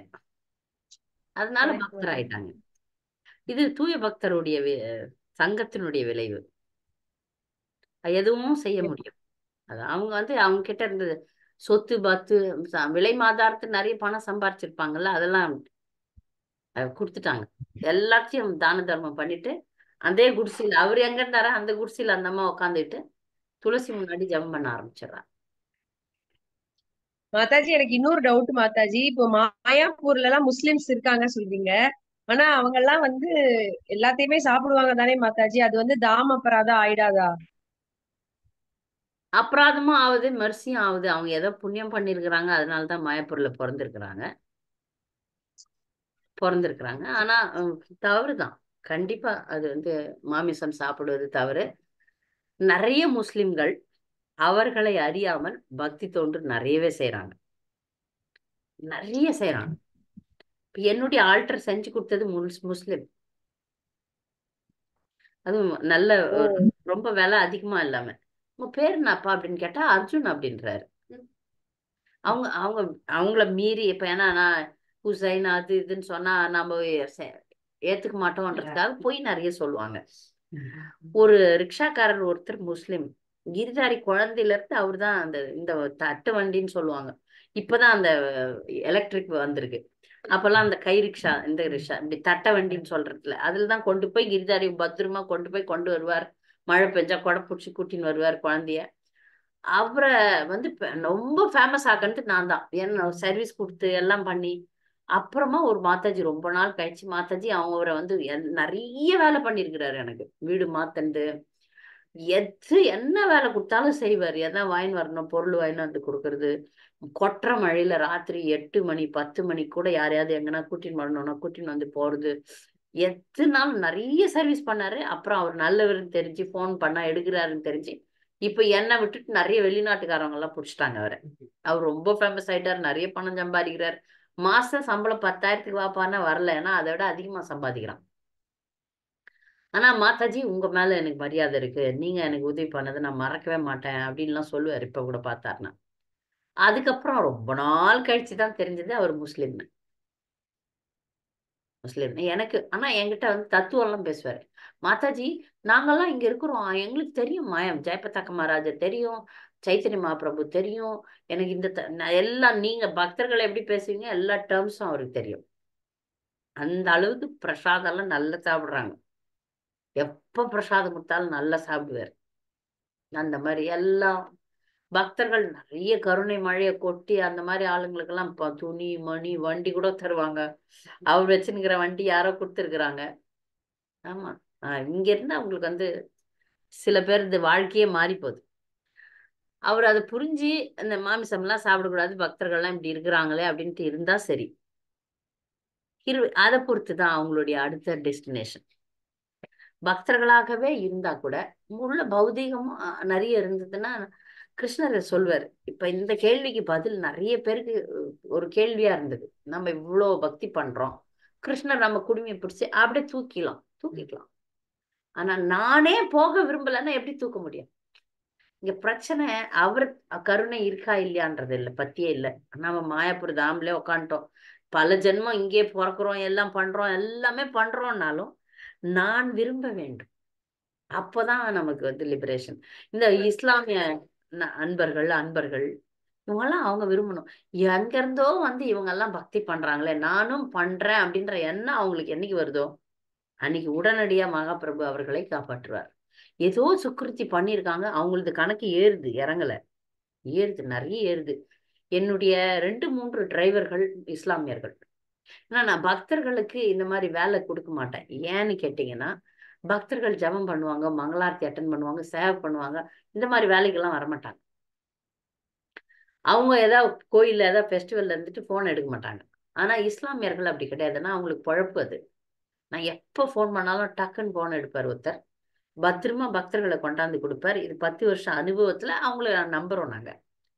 அவர்கள் அந்த வண்டி ஓட்டும் போது சினிமா பாட்டு கேட்க மாட்டாங்க, பீடி சிகரெட் பிடிக்க மாட்டாங்க, நான்வெஜ்ஜும் சாப்பிட மாட்டாங்க.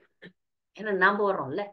நான் பொதுவா அந்த டிரைவருக்கும் சேர்த்துதான் பிரசாதம் கொண்டாடுவேன். இதெல்லாம் பிரச்சனை தானே. அந்த ஜீவன் நான் சாப்பாடு கொடுக்கலன்னா என்ன பண்ணுவான்? ஹோட்டல்ல போய் முட்டை சாப்பிடுவான். முட்டை ஹோட்டல்லே நிறுத்தி பிரியாணி சாப்பிட்டு வர மாதாஜின்னுவான். அதுக்காக நான் முதல்ல சொல்லுவேன், இந்த பாருப்பா அவர் பேரை சொல்லிட்டு, நூருல், நான் உனக்கு சாப்பாடு எடுத்துன்னு வந்துட்டேன், நீ வெளியே வாங்காத, உனக்கு இட்லி பிடிக்கும்ல, நான் எடுத்துன்னு வந்துட்டேன் அப்படின்னுடுவேன். சரி மாதாஜின்னுவான். அவன் நிறுத்த மாட்டான், நித்தி போய் சாப்பிட மாட்டான். அந்த நேரம் நம்மோடு இருக்கும் நேரம் நாம ஜெபம் பண்ணிட்டு தான் போறோம் கார்ல. நிறைய பக்தி செய்யறதுக்கு வாய்ப்புகளை கொடுக்குறாரு பகவான். அவர்கள் இஸ்லாமியர்களாக இருக்கட்டும், வாய்ப்பு இருக்கு. இதெல்லாம் கணக்குல ஏறும். என்னைக்கு அந்த அந்த ஜீவன் எனக்கு இது வேணாம் இது வேணும் அப்படின்னும் போது உய்வு. அது வரைக்கும் பகவான் காத்துன்னு இருக்கிறார். நீ என்னைக்கு திரும்பி பார்க்க போற? ஒரு இஸ்லாமிய பெண், என்னுடைய அல்லாஹ் ஜெகநாதர் தான் அப்படின்னு தான். எனக்கு அல்லாஹ் வந்து ஜெகநாதர் தான். சொல்லுங்க. அந்த சிந்தாமணி வந்து துளசிக்கு முன்னுக்கு இருந்து பிரார்த்தனை பண்ணி அந்த மோட்சம் அடைஞ்சாங்க இல்லையா, பக்தி எடுத்து வந்தாங்க. அந்த துளசி என்ன துளசி மாத்தாச்சு அங்க ஏண்டா நீங்க ஒரு தீவுல உள்ள எல்லா பேரும் துளசி தான் வளர்ப்பாங்க. சொன்னாரு, இங்க இந்த துளசிக்கு மிக மகிமை உண்டு. இன்றைக்கு நான் இந்த மாலையில் வாங்கினேன். சொன்னா இது மிக மிக விசேஷமானது, வச்சிருக்கேன், இது ரொம்ப ஜாஸ்தி விலையை கூட. அப்ப நீங்க ஏனது கேட்டால் இது அந்த இடத்துல இருந்து பந்து அடிச்சு அது அப்படியே இருக்கு. இது நீங்க சொன்ன தீவு ரொம்ப அதில் உண்டு இல்லை. இந்த ப்ராஸ்டியூட் ஜெபம் பண்ண இடம் வந்து இங்க இல்ல. அது இந்த இடத்துல எனக்கு தெரிஞ்சு வரல.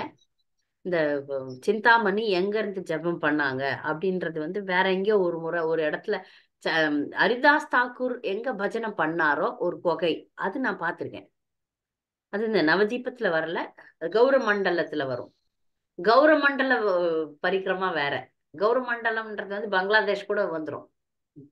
நவதீபம்ன்றது சின்னது, கௌரமண்டலம்ன்றது பெருசு. அதுல வந்து ஹரிதாஸ் தாக்கூர் எங்க ஜெபம் பண்ணாரோ அந்த இடம் எனக்கு தெரியும். ஆனா இந்த அம்மா இருந்த இடத்த நான் பார்க்கல, ஆனா இருக்கலாம். குடியில போனார், அங்க முழுக்க வயல் மாதிரி துளசிதான். இருக்கலாம், அவங்க கொடுப்பாங்க, விலைக்கு தான் கொடுக்குறாங்க. ஆனா கொஞ்சம் விசேஷமான துளசி சொல்லி இருக்கலாம். ஏன்னா இந்த தேசத்து துளசி வந்து ஒன்றும் ஸ்பெஷல், துளசியே ஸ்பெஷல் தான் எங்க வாழ்ந்தாலும். இங்க இருக்கும்போது அதுக்கு ஏற்றம் அதிகம். துளசி மகாராணி மாதாஜி. ஹரே கிருஷ்ண மாதாஜி. இங்க வந்து நைட்ல செத்து போறாங்க மாதாஜி, நைட் மிட்நைட்ல. ஆமா, அவங்களுக்கு காலையில எடுக்கும்போது பாடி எடுக்கும்போது கூட ஒரு ஆட்டை வெட்டுறாங்க, கோழி வெட்டுறாங்க மாதாஜி. அது எதுக்கு? அது என்ன காரணம் கேக்குறேன். இல்ல, அது சில ஒரு உயிரை செத்து போயாச்சு, கூட இன்னொரு உயிர் அனுப்புறாங்க. மனிதர்களுக்கு நிறைய மூட நம்பிக்கைகள், மூட பழக்க வழக்கங்கள் நிறைய இருக்கு. அதுல வந்து எங்க ஊர்ல எல்லாம் வந்து சனி போனம் துணை தேடும் அப்படின்னு ஒரு பழமொழி இருக்கு. சனிக்கிழமை செத்து போறவங்க கூட இன்னொருத்தரையும் கூட்டின்னு போவாங்க. அது எங்க வாழ்க்கையில நடந்துடுச்சு. எங்க பெரியப்பா சனிக்கிழமை செத்தார், ஞாயிற்றுக்கிழமை என் தம்பி செத்துட்டான். மீன்ஸ் அது டெஸ்டினைட் தான். நம்ம பக்தர்கள் நமக்கு என்ன அதனால என்ன பண்றாங்க அவங்க, அவர் செத்து போன ஒரு மனுஷனை கூட்டிட்டு போகாம ஒரு ஆட்டு மாடு கோழியை கூட்டின்னு போட்டோன்னு கோழியை வெட்டி அமைச்சிடுறாங்களாம். அப்படி இல்லாம வாழ்க்கை ஒரு அப்படியா? இல்ல, எப்படி ஆனாலும் மனிதர்கள் வந்து முட்டாள்கள். ஏன்னா இப்ப ஒரு மனிதன் சாகணும்னு விதி இருந்தா நீ கோழி அனுப்பு, எதை அனுப்பு, அவன் சாக வேண்டியவன் செத்துதான் ஆவான். இதெல்லாம் ஒரு மூட நம்பிக்கைன்னு கூட சொல்லலாம். நல்லா பக்தியாக பூசணிக்காய் வெட்டிடுறாங்க மாதாஜி. பூசணிக்காய் வெட்டுறாங்க ஒரு சில பேரு. பூசணிக்காய் வெட்டிடுறாங்க. அதெல்லாம் இந்த மாதிரி பரிகாரம் எல்லாம் ஒரு மனுஷனுடைய வாழ்க்கையை மாத்துதுன்னா பண்ணிக்க வேண்டியதுதான் மாதாஜி. ஒரு பூசணிக்காய் வெட்டுறதுனால ஒரு ஜீவனுடைய உயிர் கிடைக்குமா சொல்லுங்க? அந்த ஒரு ஜீவன், இது வந்து நம்ம எல்லாருக்குமே தெரிஞ்சதுதான். ஒரு ஜீவன் பிறக்கும் போது அது எப்ப சாகணும்ன்றது எழுதின்னு தான் வருது. அப்படி இருக்கிற பட்சத்துல ஒரு பூசணிக்காய் வெட்டிட்டு அவரு ஆயுசு அதிகமாயிடுமா என்ன? ஆகாது. அவங்க மக்கள் நைட்டு சாவறீங்களா சாங்கியம் பண்றாங்க. அப்படி பண்றாங்க. நைட் சாவறாங்கல்ல, 10 மணிக்கு மேல நைட் சாவறாங்கல்ல, அவங்க வெடி வெடிக்கு எடுக்கிறது இல்ல, பாடி அங்கேயே இருக்கு, ஃபுல் நைட் இருக்குல்ல, அதனால வந்து பண்றாங்க. மாதாஜி, நம்ம ஊர்லயாவது மறுநாள் காலையில எடுக்கிறாங்க. நம்ம யூரோப்பு அமெரிக்கால எல்லாம் அவங்க கிரிமேஷன் கிடைக்கிற வரைக்கும் 10 நாள் மார்ச்சுவரியில போய் கும்பிட்டுட்டு வரணும். அவன் செத்து போனவன் ஒரு நாள்ல போவே முடியாது. 10 நாள் ஆகும், 20 நாள் ஆகும் அப்பாயின்மெண்ட் அதுக்கெல்லாம். அந்த கிரிமேஷன் கிரவுண்டுக்கு அப்பாயின்மெண்ட்டு. அத்தனை நாளும் அந்த வீட்டில் இருக்கிறவங்க எப்படி எழுவாங்களோ, என்ன பண்ணுவாங்களோ, என்ன சாப்பிடுவாங்களோ, போய் போய் போய் போய் போய் போய் வந்து வந்து பார்த்து பார்த்து அந்த டெட் பாடியை தினமும் போவாங்க, பார்த்துட்டு வருவாங்க.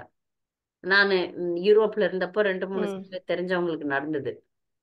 நம்ம போய் அங்கே மார்ச்சுவரியில பார்த்துட்டு வரணும். அப்புறம் அதை வந்து ஒரு சர்ச் மாதிரி ஒரு சர்ச்சில் வச்சு அவனுங்க அதுக்கு என்ன அவங்கவுங்க சம்பிரதாயப்படி பண்ணுவாங்க. அதை மேனேஜ் பண்ணுறதுக்கு ஒரு லேடி. நான் வந்து ஒரு இந்து தான், ஒருத்தர் நம்முடைய பக்தருடைய தந்தை இறந்தப்ப நான் போனேன். சுடுகாட்டுக்கு தான் அழைப்பு வந்துருந்துச்சு. அந்த சுடுகாட்டை சுத்தி சுத்தி வந்து டென்ஷன் ஆகி போயிட்டோம், நானும் என் குழந்தையும். எங்கன்னே கண்டுபிடிக்க முடியல. அது பார்த்தா ஒரு சர்ச் மாதிரி இருந்தது. அப்ப சர்ச்சில் நம்ம ஆள் வைக்க மாட்டாங்களேன்னு போயிட்டேன். அப்புறம் பார்த்தா ஒரு தமிழ் பெண் வந்து இங்கதான் நடக்குது, நீ எங்க தேடுறவா அப்படின்னு உள்ள கூப்பிட்டாங்க. அப்புறம் பார்த்தா திரும்பியும் அந்த சுடுகாடு, பெரிய சுடுகாடு, அதை சுத்தி சுத்தி சுத்தி வந்து அந்த குளிர்ல ரொம்ப டென்ஷன் ஆயிட்டோம். அப்புறம் பார்த்தா அது உள்ள கீர்த்தன் நடந்தது, லெக்சர் கொடுக்க வச்சாங்க, என்னையும் பேச வச்சாங்க. கோபால்தாஸ் மாதாஜியுடைய அப்பா இருந்தப்போ என்னையும் வந்து பேச வச்சாங்க. அங்கேயே நம்ம கண் எதிர்க்கே அங்க கிரிமேஷன் நடக்குது. அப்போ இந்த வெளிநாடுகள்ல இருக்கக்கூடிய அன்பர்களுக்கெல்லாம் உடனே கிடையாது. நம்ம எல்லாம் இன்னைக்கு காலையிலன்னா சாயங்காலம் எடுத்துடணும். சில இங்க பெங்கால்ல வந்து ராத்திரி செத்து போனாலும் ராத்திரியே கிரிமேஷன். வயசானவங்க எல்லாம் ராத்திரி கிரிமேஷன். நம்முடைய சர்வன் மேய்டனுடைய மாமியார் இரவுல தான் செத்தாங்க. இரவு எடுத்துன்னு போய் மிட் நைட்ல எரிச்சிட்டாங்க. ஒவ்வொரு ஊர்ல ஒரு ஒரு வழக்கம் இருக்கிறது. ஹரே கிருஷ்ணா. ஹரே கிருஷ்ணா. கனிமொழி இருங்க, கனிமொழி பேசிட்டோம். கனிமொழி சொல்லுங்க. ஹரே கிருஷ்ணா மாதாஜி. நமஸ்காரம் மாதாஜி. மாதாஜி ரெண்டு கொஸ்டின் இருக்கு மாதாஜி. ஆனா ஃபர்ஸ்ட் நீங்க இப்போ சொன்னீங்கல்ல மாதாஜி, முஸ்லிம்களை பத்தி, அதை பத்தி ஒரு ஷேரிங் இருக்கு சின்னது, சொல்லட்டா மாதாஜி? சொல்லுங்க. முஸ்லிம்களை பத்தி மகாபிரபு ரொம்ப வருத்தப்படுவாராம் மாதாஜி. அவங்க ரொம்ப ஃபீல் பண்ணி வருத்தப்பட்டு ஹரிதாஸ் தாக்கூர் கிட்ட சொல்லுவாங்களாம். அந்த மகாபிரபு வந்து ஆச்சாரியர்கிட்ட, ஹரிதாஸ் தாக்கூர் நாமாச்சாரியார்கிட்ட, முஸ்லிம்கள்லாம் இப்படி இருக்காங்களே, இவங்க நிலையெல்லாம் என்ன ஆகும், இவங்க என்ன ஆக போறாங்க அப்படின்னு ரொம்ப ஃபீல் பண்ணி மகாபிரபு சொல்லிட்டு இருப்பாங்களாம். அப்ப மகாபிரபு கிட்ட வந்து ஹரிதாஸ் தாக்கூர் பிரபு சொல்லுவாங்களாம், பிரபு நீங்க ஏன் வருத்தப்படுறீங்க, நீங்க கவலைப்படாதீங்க, டோன்ட் வரி. அதாவது இவங்களுக்கு எல்லாருக்கும் நற்கதி உண்டு. எப்படின்னா அவங்கள அறியாமலே ஹரா ஹரான்னு சொல்றாங்க. அங்க ராமாங்கிறது ஒரு லிட்டில் சவுண்ட் அதுல வந்துருது. சோ அவங்களுக்கு நற்கதி இன்டைரக்டா இருக்கு பிரபுன்னு சொல்லுவாங்களாம். சொன்னோன்னா மகாபிரபு ரொம்ப சந்தோஷப்படுவாங்களாம் மாதாஜி. நல்லது, வெரி குட். இது ஒரு ஷேரிங் மாதாஜி. நான் என்னோட கொஸ்டினை கேட்கிறேன் மாதாஜி. இப்ப ஜீவ கோஸ்வாமி வந்து மாயாப்பூர் பரிக்கிரமா ஃபர்ஸ்ட் பண்ண வச்சது வந்து நித்யானந்த பிரபு தான் சொன்னீங்க. ஆனா ஜீவ கோஸ்வாமி வந்து மகாபிரபுவை சந்திச்சாங்களா மாதாஜி? அந்த 6 கோஸ்வாமி மகாபிரபு ஜீவ கோஸ்வாமி சந்திக்கல. சந்திச்ச மாதிரி எனக்கு ஞாபகம் இல்லை. ஆனா ஏன்னா அவர் சின்னவர், ரொம்ப சின்னவர். ஏன்னா இவங்களது இருக்கிற கோஸ்வாமிகள்ல ரொம்ப சின்னவரா இருந்தவர் அவர். எனக்கு தெரிஞ்சு அவங்க 2 பேரும் சந்திச்ச மாதிரி நான் படிச்ச மாதிரி ஞாபகம் இல்லை. இருந்தாலும் செக் பண்ணி உங்களுக்கு சொல்றேன். ஆனா நித்யானந்த பிரபு வந்து சந்திச்சிருக்காங்க, அவங்கதான் பரிக்கிரமை பண்ணி காட்டியிருக்காங்க. இல்ல, ஆனா மகாபிரபு போனதுக்கு அப்புறம் கூட நித்யானந்தர் இருந்திருக்கிறார். அதனாலதான் மாதாஜி எனக்கு இந்த சந்தேகம், மகாபிரபு சந்திச்சாங்களா பார்த்தாங்க. ஜீவ கோஸ்வாமி சந்திக்கலன்றதுதான் என்னுடைய கருத்து. இருந்தாலும் நான் செக் பண்ணிட்டு சொல்றேன். ஏன்னா மற்ற கோஸ்வாமிகள்லாம் உரையாடல்லாம் இருக்கு பாருங்க. ஜீவ கோஸ்வாமி, சனாதன கோஸ்வாமி, ரகுநாத பட்ட, ரகுநாத தாச, கோபால் பட்ட, எல்லாருக்கும் வந்து கான்வர்சேஷன்ஸ் இருக்கு. ஜீவ கோஸ்வாமி கிட்ட இருந்த மாதிரி எனக்கு தெரியல. சைத்தன்ய சரித்திரத்திலயும் இல்லை. ஆனா ஸ்காலர் ஜீவ கோஸ்வாமி வந்து மிகப்பெரிய வித்வானாக இருந்தார். அவரை பத்தி அவருடைய புகழும் தனியா இருக்கு. எதையுமே ரிஃப்யூட் பண்ணுவார். நிறைய ஜீவ கோஸ்வாமி பெருமைகள் பெருசா இருக்கு. நம்ம படிப்போம், 6 கோஸ்வாமிகளை தனியா படிப்போம். பிருந்தாவனதாஸ் மகாபிரபு எழுதின சைத்தன்ய பாகவதத்துக்கும் கிருஷ்ணதாஸ் தாகூர் எழுதின சைத்தன்ய சரிதாமிரதத்துக்கும் சரிதாமிரதம் என்ன வித்தியாசம்? என்ன வித்தியாசம்? என்ன வித்தியாசம் மாதாஜி? இவர் வந்து அவர் எழுதாத விஷயங்களை இவர் எழுதிட்டார் கிருஷ்ணதாஸ் கோஸ்வாமி. சைத்தன்ய பாகவதம்ல வந்து விடுபட்ட விஷயங்களை இவர் எழுதினார் கிருஷ்ணதாஸ் கவிராஜ் கோஸ்வாமி. அதுல வந்து சில பாஸ்ட் டைம்ஸ்க்கு முக்கியத்துவம் நிறைய இருந்தது. அதுல அவர் எதிர விவரமா சொன்னாரோ அதெல்லாம் இவரு செய்யல. ஏன்னா அவரு எழுதிடுறாரு. அவர் இப்ப சைத்தன்ய பாகவதத்துல விருந்தாவன் தாஸ் டாக்கூர் எழுதிட்டாரு, நான் இதுல சுருக்கி சொல்றேன்னு சொல்றாரு. ஏன்னா நான் அதை விவரமா சொன்னா இதுக்கு எனக்கு டைம் இல்லாம போயிடும் அப்படின்னு எழுதுறாரு. நான் சைத்தன்ய சரிதாமிரதம் படிச்சேன், சைத்தன்ய பாகவதம் படிக்கல, வாங்கி வச்சிருக்கேன். பக்தர்கள் கருணை எப்போ கிடைக்குமோ அப்பதான் படிக்க போறேன், வாங்கி வச்சிருக்கேன். சைத்தன்ய பாகவதம் வந்து அதனுடைய முதல் ஸ்லோகம் மட்டும் உங்களுக்கு சொன்னனே, அதான் மிக பிரபல்யமான ஸ்லோகம். ஆஜா நிலம்பித புஜௌ கனகாவதாத்தௌ சொன்னேன் இல்லைங்களா? அது சங்கீதனைக விதரோ கமலாய தாக்ஷௌ விஸ்வாம்பரோ திஜவரோ யுகதர்ம பாலோ வந்தே ஜெகத் பிரியகரோ கருணாவதாரோ கருணாவதாரோ கருணாவதாரோ. இதான் முதல் ஸ்லோகம். அது மட்டும் தான் படிச்சிருக்கேன் சைத்தன்ய பாகவதத்துல. எப்போ கருணை கிடைக்குதோ அப்பதான், கருணாவதாரனுடைய கருணை எப்போ கிடைக்குதோ அப்பதான் சைத்தன்ய பாகவதம் படிக்க முடியும். பக்தர்கள்லாம் கருணையை கொட்டுங்க. ஓகே மாதாஜி. ஓகே படிச்சு மாதாஜி. அது மாதாஜி தமிழ்ல இல்ல, தமிழ்ல இல்ல, எந்த புத்தகமும் தமிழ்ல இல்ல. அது தமிழ்ல எப்ப மொழிபெயர்க்க முடியுமோ முடியாதோ எனக்கு தெரியாது. ஆனா அது ஆங்கிலத்துல படிச்சு உங்களுக்கு சொல்லலாம்னு நினைக்கிறேன். சரி, சொல்லுங்க மாதாஜி. இந்த 108 நாமம் மகாபிரபுக்கு அது அது தமிழ்ல உங்களுக்கு இருக்கு. தெரியாது? விஸ்வேஸ்வரி மாதாஜி கேட்டு ஃபார்வர்ட் பண்ண சொல்றேன். ஓகே மாதாஜி. அது தமிழ்ல இருக்கு. விஷ்ணுபிரியா மாதாஜி வந்து அவங்க வழிபட்ட மகாபிரபுவோட விக்கிரகம் என்ன இருக்கா மாதாஜி? இன்னும் இருக்கு. ஏன்? அதுக்கு என்ன எவ்வளவு ஃபேமஸ் கோயில் அது இருக்கு. நாங்கதான் சொல்றோமே, போனோம் வந்தோம், நாங்க போனாலே வைப்ரேஷன் வரும் சொல்லிட்டு இருந்தனே. மாயாபுர கடை தெருவுங்களுக்கு நடுவுல இருக்கு. ஆனா அது ரொம்ப அழகான அமோகமான விக்கிரகம், ரொம்ப அழகா இருக்கும். தாமேஸ்வர் மகாபிரபு அவ்வளவு அழகா இருப்பாரு. ஏனோ எனக்கு அந்த அவர்கிட்ட ரொம்ப ஈர்ப்பு அதிகம். எனக்கு போய் ஒரு 5 நிமிஷம் ஒரு 10 நிமிஷம் அவர்கிட்ட ஜெபம் பண்ணிட்டு தான் வருவோம், கடைக்கு போனா கூட. சரியா? பத்மாவதி மாதாஜி எதுவும் சொல்லணுமா? மாதாஜி, எனக்கு ஒரே ஒரு ஜெனரல் கொஸ்டின் மாத்திரம் மாதாஜி. என்னன்னா, இப்போ நீங்க நிறைய சொல்லியிருக்கீங்க, நம்மளுடைய அந்த தனி சுதந்திரத்தை வச்சு நம்ம சம்டைம்ஸ் துஷ்பிரயோகம் பண்ணிக்கிறோம் நம்மளுடைய வாழ்க்கையிலேயே சில நிகழ்வுகளை. அப்ப வந்து இப்போ ஜென்ரலா என்ன எனக்கு ஒரு கொஸ்டின் கேக்குறேன்னா, இப்போ ஒரு பெண்ணுக்கு வந்து ஒரு ஆணோட கல்யாணம் ஆறுது. ஏதோ அவ கஷ்டப்படுறாளோ ஏதோ அந்த வாழ்க்கையில அவளுக்கு விருப்பம் இல்ல. ஸோ அவ டைவர்ஸ் பண்ணிட்டு வேற ஒருத்தரோட கல்யாணம் பண்ணிக்கிறா. ஆனா அங்க அவ சந்தோஷமா இருக்கா. சோ இத வந்து கர்மாவை உடைச்சு நம்மளே போற மாதிரியா மாதாஜி? இல்ல அது எப்படி மாதாஜி புரிஞ்சுக்கிறது? ஆனா அவங்க இருந்தா அவ கஷ்டப்படுவா, இங்க வந்திருந்தாலும் நல்ல வேலை அவ ஏதோ டைவர்ஸ் ஆயிட்டு இங்க வந்துட்டா அவ சௌக்கியமா இருக்கா அப்படின்லாம் நம்ம கேள்விப்படுறோம். அது வந்து இது வந்து தனி சுதந்திரத்தை துஷ்பிரயோகம் பண்ணி நம்ம கர்மா உடைச்சி வர்ற மாதிரியா மாதாஜி? இது எப்படி புரிஞ்சுக்கிறது மாதாஜி? கர்மாவில துன்பம் இருக்குதுன்னா அதை உடைக்க முடியாது நம்மால. ஒரு பெண் வந்து ஒரு கணவனோட தான் வாழணும்ன்றது சட்டம் கலியுகத்துல கூட. ஆனால் அவங்க பாக்கியத்துல இன்னொரு கணவன் இருக்கு, 2 கணவன் இருக்கு, அப்படி இதெல்லாம் வந்து ஜாதகம் பாக்குறவர் இருக்கிறாருல்ல என்கிட்ட, அவர் சொல்லுவார். அப்படி பாப்பார், பார்த்த உடனே இவங்க டைவர்ஸ் ஆயிடுவாங்க, இன்னொரு கல்யாணம் காட்டுது அப்படிலாம் சொல்லுவார். ஆனா பெண்ணுக்குரிய சட்டம் வந்து ஒரு கல்யாணம் தான், ஒரு வாழ்க்கை தான், அது இன்பமோ துன்பமோ அதுலதான் போகணும். ஆனா அவங்க மாத்தலன்னு இல்லை, அவங்க பாக்கியத்துல இருக்கு, தனி சுதந்திரம் இல்லை. அவங்களுக்கு மைண்ட் செட்டு அப்படியே தான் வந்திருக்கிறாங்க, அதோட தான் வந்திருக்கிறாங்க. ஆனால் இங்க அதை உடைக்கணும். இல்ல நான் வந்து சுகித்திருக்க விரும்பல, நான் இப்படியே கஷ்டப்படுறேன்னு ஒரு பொண்ணு முடிவு எடுத்து அந்த சுகமான வாழ்க்கையை அவங்க நிறுத்தினாங்கன்னா அவங்களுக்கு வெற்றி. அது ரொம்ப கஷ்டம். அவங்க சூழ்நிலை, அவங்க மைண்ட் செட்டப் வந்து அடுத்த ஆளை காட்டிடும், அடுத்த ஆளோட திருமணம் நடக்கும், இந்த ஆளை வெட்டி விடுவாங்க, அடுத்த ஆளுக்கு போவாங்க. இதெல்லாம் நடக்குது, நம்ம பாக்குறோம். இப்ப இதுக்கு என்ன அர்த்தம் அப்படின்னும் போது அவங்க விதியை மாத்தணும். இப்ப எனக்கு வந்து சுகமான வாழ்க்கை இருக்கு. உதாரணமா வேற ஒரு உதாரணம் தரேன்.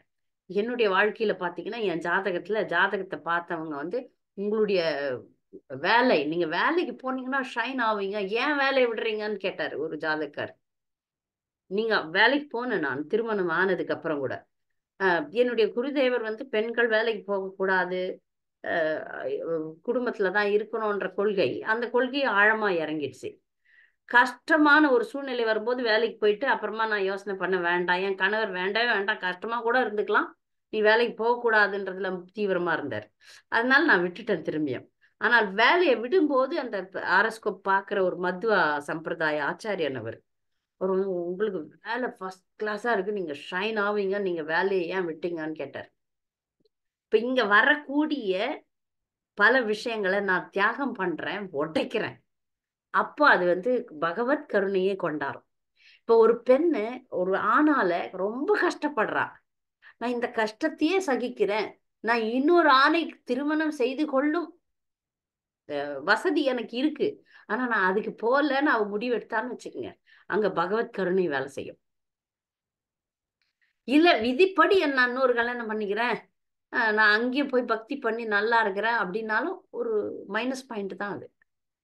இங்க தனி சுதந்திரம் இருக்கு. இந்த இடத்துல தனி சுதந்திரத்தை கிருஷ்ண உணர்வோட நான் கஷ்டமே கூட அனுபவிக்கிறேன், பரவாயில்ல நான் இப்படி இருக்கிறேன்னு முடிவு அவ எடுக்கிற சுதந்திரம் இருந்து இந்த மாதிரி இந்த பக்கம் வந்தா அது நல்லது.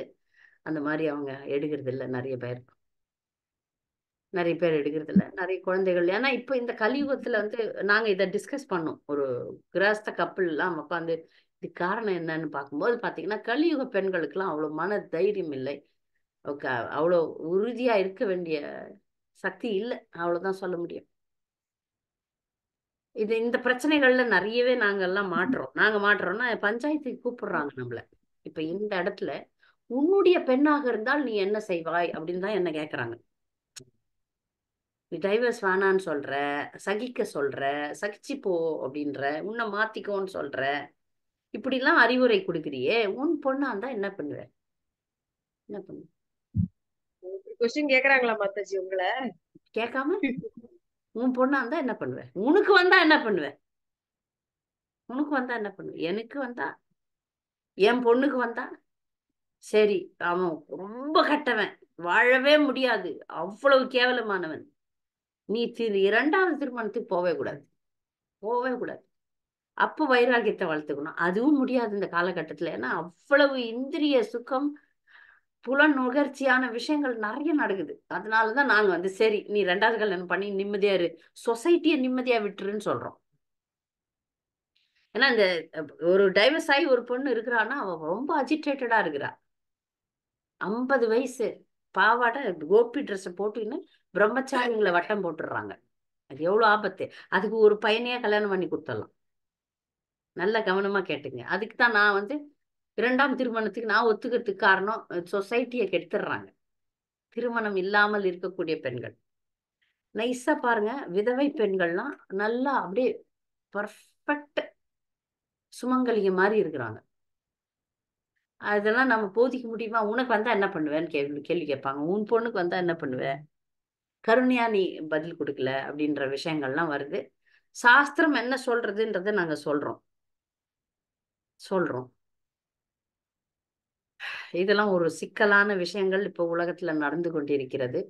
அந்த குறிப்பிட்ட நபருக்கு தீவிரமான பக்தி இருக்க வேண்டும், அப்பதான் இதெல்லாம் செயல்படுத்த முடியும். வீக்கா இருந்தாங்கன்னா இரண்டாம் திருமணம் தான். அதை வந்து இப்போ சமுதாயம் வந்து ரொம்பவே இரண்டாம் திருமணத்தை ரொம்ப ஆதரிக்குது, சகஜமா நடக்குது. நீங்க பாருங்க, இரண்டாம் திருமணம், அதாவது ஒரு பெண் 2 யஜ்யத்துல உட்காரவே கூடாதாம். ஒரு பெண் 2 யஜ்யத்துல, திருமண யஜ்யத்துல உட்கார முடியாது, உட்காரக்கூடாது. அது ஏறவே இல்லை, அவ்வளவுதான், அவங்க வாழ்க்கை பினிஷ்ட்.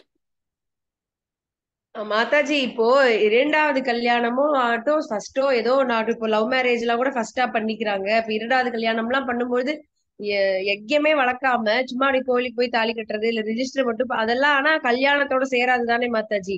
அது வந்து ஒரு இல்லிசிட் செக்ஸ் மாதிரி தான் இல்லையா மாதாஜி? கண்டிப்பா இல்லிசிட் செக்ஸ் தான். ஒரு பிரம்மச்சாரி ஒருவர், இதெல்லாம் நான் மைக்கை நிறுத்திட்டு பேசுறேன். ஹரே கிருஷ்ணா.